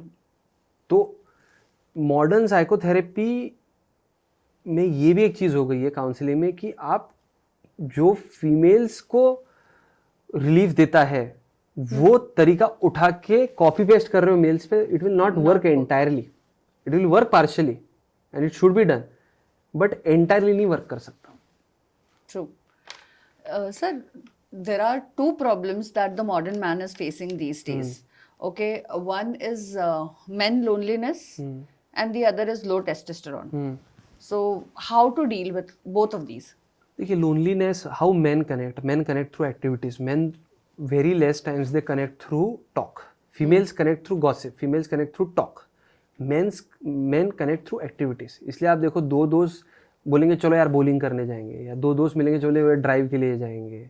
Okay. So if their partner starts connecting with the man more through activities rather than sitting and chatting, that is her way. वो उनका तरीका है लोनलीनेस को फाइट ऑफ करने का. आदमी का तरीका है आप जितना एक्टिविटी बेस्ड करोगे, एक वो. दूसरा है कि जो मेन ग्रुप है, जैसे मैंने अभी 2 मिनट पहले बताया कि भाई वहाँ पे आप वल्नरेबल बात ही नहीं कर सकते. वो थोड़ा वल्नरेबल टॉक को आप बिना हंसी उसकी पूरी उसकी धजिया उड़ाए हुए अगर आप सुन सकते हो तो वो लोनलीनेस कम हो जाएगा. Okay. So this is an advice for the female partners also, how Absolutely. they can cure men loneliness of their partner, right? Yeah, one more way in which they females के लिए मैं बोल रहा हूँ, how females partners. One is उनके life में जो females है, they can of course talk to the guy more, try and engage in activities more. Partner के लिए स्पेसिफिक बोल रहा हूँ मैं. पार्टनर के लिए मेल को अगर लोनली फील नहीं करना है, मेल को अगर पार्टनर से कनेक्टेड फील करना है, तो regular sexual intimacy is very necessary. Basic difference between again man and female is female needs to feel some emotional connect, then she'll be sexually excited. Man needs to have some level of sexual attraction, then he'll be emotionally connected. ये है असलियत. That's how God has made them. That's how God has made them. तो आप बोलोगे कि यार मैं रोज बैठ के मेरे हस्बैंड के साथ 2 घंटे बात करूंगी, बट इंटीमेसी 15 दिन में एक बार ही करूंगी, तो don't think he is going to be connected to you. नहीं हो सकता. क्यों नहीं हो सकता? जैसे आपने, क्योंकि उसमें टेस्टोस्टेरोन ज्यादा है ना. आप में एस्ट्रोजन ज्यादा है. एस्ट्रोजन एक केमिकल है जो आपको इमोशन रिच बनाता है. टेस्टोस्टेरोन एक केमिकल है जो उसका सेक्सुअल एपेटाइट थोड़ा फीमेल से ज्यादा ही बढ़ाता है. तो उसमें मैं ये नहीं बोल रहा हूँ कि आपको कंपल्सिव डेली सेक्स करना चाहिए, बट मैं ये बोल रहा हूँ regular intimacy is also a very big way in which a man will feel connected, less lonely, of course, with the partner. Right. And sir, how about the low testosterone issue? Low testosterone क्यों हो रहा है? Testosterone बढ़ाने के लिए आपको क्या करना पड़ता है? आपको फिट लाइफस्टाइल चाहिए, आपको हेल्दी फूड चाहिए. हेल्दी फूड अधिकतर लोग नहीं खा रहे. हेल्दी फूड खाना मतलब क्या? प्रोसेस फूड कम कर देना, तला हुआ खाना कम खाना, नेचुरल फ्रूट्स ज़्यादा खाना, नेचुरल वेजिटेबल्स ज़्यादा. एकदम simple. Fruits, vegetables, dry fruits बढ़ाइए, प्रोसेस फूड कम कर दीजिए, टेस्टोस्टेरोन बढ़ेगा. दूसरा चीज, आप जितना ज्यादा सेडेंट्री रहोगे, आप देखिए जितने मेल सेडेंट्री है उनको जो टमी फैट आता है, फीमेल्स को दूसरी जगह पे आता है. फीमेल्स को जनरली अराउंड द बटक्स वगैरह आता है. तो वो क्या है? वो लो टेस्टोस्टेरोन का साइन है. तो आप एक्टिविटी ज्यादा करो, आपका टेस्टोस्टेरोन अपने आप बढ़ जाएगा. आप जितना अर्ली मॉर्निंग सनलाइट में जाओगे, मूवमेंट करोगे, वर्कआउट करोगे, आपका टेस्टोस्टेरोन बढ़ जाएगा. ये हो गया आप लाइफस्टाइल में क्या चेंजेस कर सकते हो. दूसरी चीज, अब ये ना थोड़ा लोगों को कॉन्ट्रोवर्शियल लग सकता है, but it is what it is. मतलब that's how I am speaking from the point of view biology क्या है जी. बहुत सारे सोसाइटी के लॉज जो होते हैं ना, वो हमारे नेचर के लॉज के अपोज में होते हैं. आपका बायोलॉजी आपको कुछ और बोलता है और आपकी सोसाइटी आपको कुछ और बोलती है. तो जितना ज्यादा मैन उसके मैस्कुलिन फ्रेम में रहेगा. What is masculine frame? Masculine frame मतलब जितना ज्यादा वो लीड करेगा, जितना ज्यादा वो अल्फा की तरफ रहेगा. मैं ये नहीं बोल रहा हूँ टॉक्सिक अल्फा, भी वो टॉक्सिक कबीर सिंह अलग है ना, एनिमल अलग है. लोग नहीं तो वो बोलेंगे अरे इसको तुम कैसे just, that is different, that is extremism. Right. But जितना आप मैन को लीडरशिप रोल में रखोगे, जितना आप मैन को बोलोगे कि भाई उसे आप मेल ईगो बोलिए, अब वापस उसको गलत तरीके से कंस्ट्रू नहीं करना चाहिए, मेल सेल्फ रिस्पेक्ट बोलिए. अगर मेल जा रहा है, 12 घंटे काम कर रहा है, फिजिकल एक्टिविटी कर रहा है, ये वो कर रहा है, फैमिली के कमा के ला रहा है, फैमिली उस चीज़ को जितना सराहेगी, उससे उसको मोटिवेशन मिलेगा, उससे उसको लगेगा कि हाँ भाई मेरा जो प्राइमरी पर्पस है प्रोविजन का, प्रोवाइड करने का, बाहर जाके दुनिया में मेरे फैमिली को प्रोटेक्ट करने का, उनको प्रोवाइड करने का, वो मैं कर पा रहा हूँ. तो नेचुरली टेस्टोस्टेरोन डायरेक्टली नहीं, बट जो टेस्टोस्टेरोन बनाने के लिए चीज़ें हैं वो पूरे मैकेनिज्म्स इन प्लेस होंगे. वैसा ही है फीमेल्स के लिए भी. मतलब द मॉडर्न कॉन्सेप्ट इज आप मेल्स को लो, फीमेल्स को लो और एक चीज़ बना दो. That is not empowerment. Male empowerment is when a man can be more and more masculine healthily. Female empowerment is when a woman can be more and more feminine healthily. It's not नहीं औरत को मर्द बना दो, मर्द को औरत बना दो. आप अगर कियन का जैसी चीज़ है, अभी कियन का मूवी जो है, मेरी बहुत अच्छी लगती है मुझे मूवी। आदमी घर पे बैठे और एक्सक्लूसिवली घर को देखे, ये 100 में से एक केस में बहुत हेल्दीली हो सकता है, किसी एक का ओरिएंटेशन ऐसा हो सकता है, नथिंग रॉन्ग इन इट। जी but society does not work on exception, society works on majority. बिल्कुल 100 में से 90% आप मर्दों को अगर घर पे बैठाएंगे और बोलेंगे 1 लाख रुपया इनको मैं महीने का दे रहा हूँ, आपको कुछ काम नहीं करना है, आपको सिर्फ हाउस होल्ड चोर्स करने हैं, biologically his testosterone will go down, oh 100% it will go down. Because testosterone क्या बोलता है आपको, we are at the end of the day एक बेसिक लेवल पे केवमैन, और हम वैसे बहुत ज्यादा सालों के लिए रहे हैं, जी 1 लाख 2 लाख 3 लाख सालों के लिए रहे, ये अभी हुआ है। तो हमारे वो हार्मोन्स उतने चेंज नहीं हुए हैं। I am not saying a man should not help out in the house hold chores, that is different. लोग ना बहुत मिसकंस्ट्रू करते हैं मैं जी। क्या बोल रहा हूँ। जी मैं ये बोल रहा हूँ यस, हाउस होल्ड चोर्स में हेल्प करना चाहिए, बिल्कुल करना चाहिए, बट उसके टेस्टोस्टेरोन को आपको अगर एक हेल्दी लेवल पे रखना है तो केवमैन क्या करता था, वो बाहर जाता था, वहाँ पे एक प्रेडेटर आ सकता है, वो प्रेडेटर उसको खा सकता है, बट उससे लड़ झगड़ के वो खाना लाता था फैमिली के लिए। केवमैन क्या करता था, वो 30 का झुंड होता था, वो 30 के झुंड में अगर कोई दूसरे 30 का झुंड आ गया और वो आपके फीमेल को मारने की कोशिश कर रहा है, आपके बच्चों को मारने की कोशिश कर रहा है, वो खुद मर जाएगा। ये कौन करवाता है उससे, ये टेस्टोस्टेरोन करवाता है उससे। ओके अगर आप एक्चुअल में सोचा जाए तो ये सेल्फ सैबोटाजिंग बिहेवियर है कि मैं मेरी जान बचाऊं, ये मरे तो मरे। क्यों करता है वैसा? वो टेस्टोस्टेरोन, वो ऑनर, वो जो भी एक सिस्टम उसके दिमाग में डाला हुआ है, तो वही सिस्टम अभी तक कंटिन्यू है, वो सेटल हो गया है। अभी डायरेक्टली ऐसा नहीं कि आप बाहर जाएंगे कोई मारने को बैठा है, but at the end of the day आप देखिए कोई भी फैमिली को प्रोटेक्टर आखिरी में मेल ही होता है ना। जी बिल्कुल तो उसके लिए उसका टेस्टोस्टेरोन ज़्यादा होना ज़रूरी है, उसके लिए उसका जो एक लीडिंग क्वालिटी है, इसके लिए उसका जो बाहर जाके वर्ल्ड में खुद को प्रूव करने का क्वालिटी है, वर्ल्ड में जाके अपना एक जगह एस्टेब्लिश करने की जो क्वालिटी है, वो एक्सरसाइज अधिकतर मेल्स में होनी चाहिए। Exceptions can be there and they can be very healthy exceptions, that's different, but 99% 90% males में ये अगर होगा तो उसका जो नेचुरल टेस्टोस्टेरोन है उसको, और सिर्फ टेस्टोस्टेरोन नहीं, 1000 चीजें हैं उसमें, मैं ओवर सिंप्लीफाई करके बता रहा हूँ जी, वो उसको एक्सप्रेस होगा।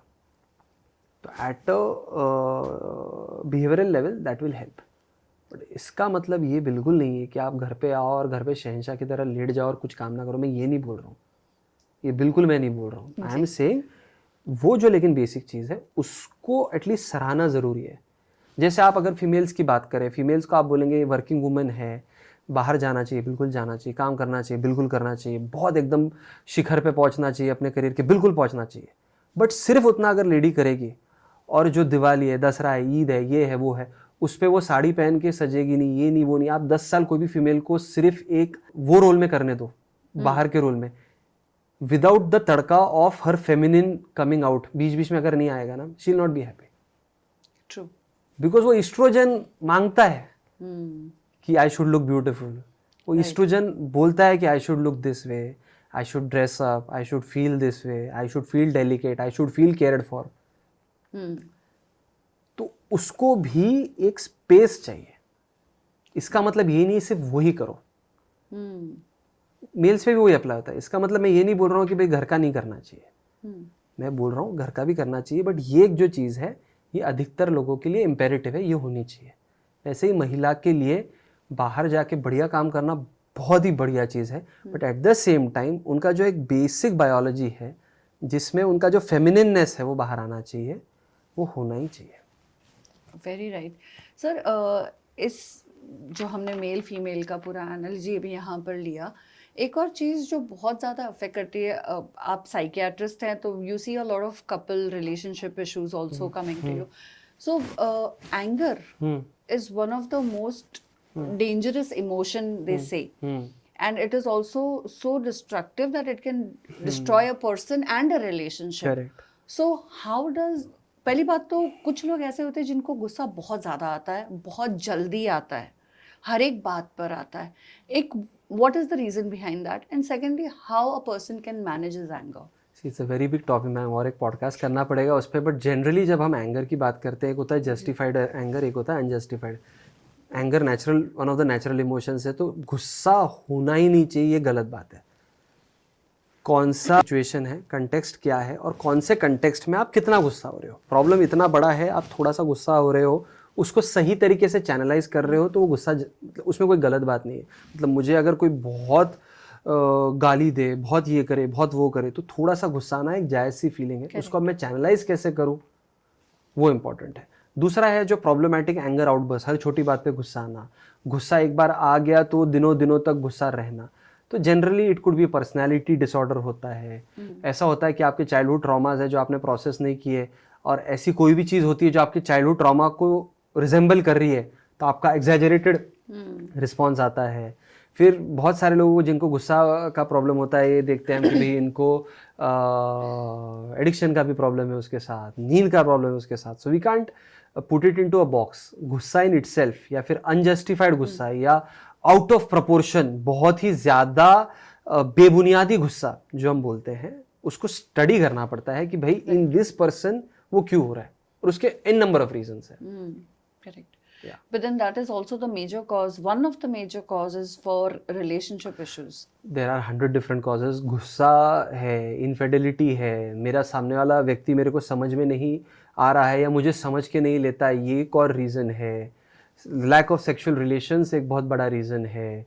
आजकल कपल्स में झगड़े का रीज़न ये भी है कि भाई एक राइट स्वाइप करके कोई अच्छे से बात करने के लिए, मीठी मीठी बात करने के लिए मेरे को टिंडर पे और बम्बल पे एक टेम्पररी पार्टनर मिल जा रहा है, तो मेरे को जब वहाँ इतना अच्छा मिठाई मिल रहा है तो मैं ये खट्टी मीठी मिठाई क्यों खाऊं, वो भी एक रीज़न है। So anger is just one of the multiple reasons that are there today. India में इन लॉज बहुत बड़ा रीज़न है। एक अच्छा पॉडकास्ट में उन्होंने बहुत बोला था कि number 1 reason for divorce in the west is infidelity and number 1 reason for divorce in India is in laws. वहाँ पे आय से इनफिडेलिटी, यहाँ पे आय से इन लॉज है। तो वो भी एक चीज़ second tier third tier cities में ज़्यादा है। बॉम्बे में इतना नहीं है क्योंकि बॉम्बे में फिर भी थोड़ा इंडिपेंडेंस, थोड़ा न्यूक्लियर फैमिली सेटअप है। जी बिल्कुल। So it is again as I am saying, anger is one of the major issues, but I wouldn't say it's the main issue. Right. Thank you so much, sir. We have explored so many different aspects of psychology, sexual health, and particularly things that is going to help the male audience out there and also the female audience in understanding how the male or the men function and support them in that. बहुत सारी और बातें और topics है जो हम करना चाहेंगे, but then I understand we are short of time and everything, but you've been great. We've learned a lot from you. Thank you so much for taking out time. Absolute pleasure. And we wish you all the best. Thank you so much. And if you guys have liked what we spoke and if it could resonate with your personality, your life, make sure you hit the subscribe button and also share your thoughts in the comment section. Alternatively, I would also put in Dr. Sagar's details about where you can contact him in case you need help, advice or guidance from him. All right, thank you so much. Until we see you on the other side. Thank you so much.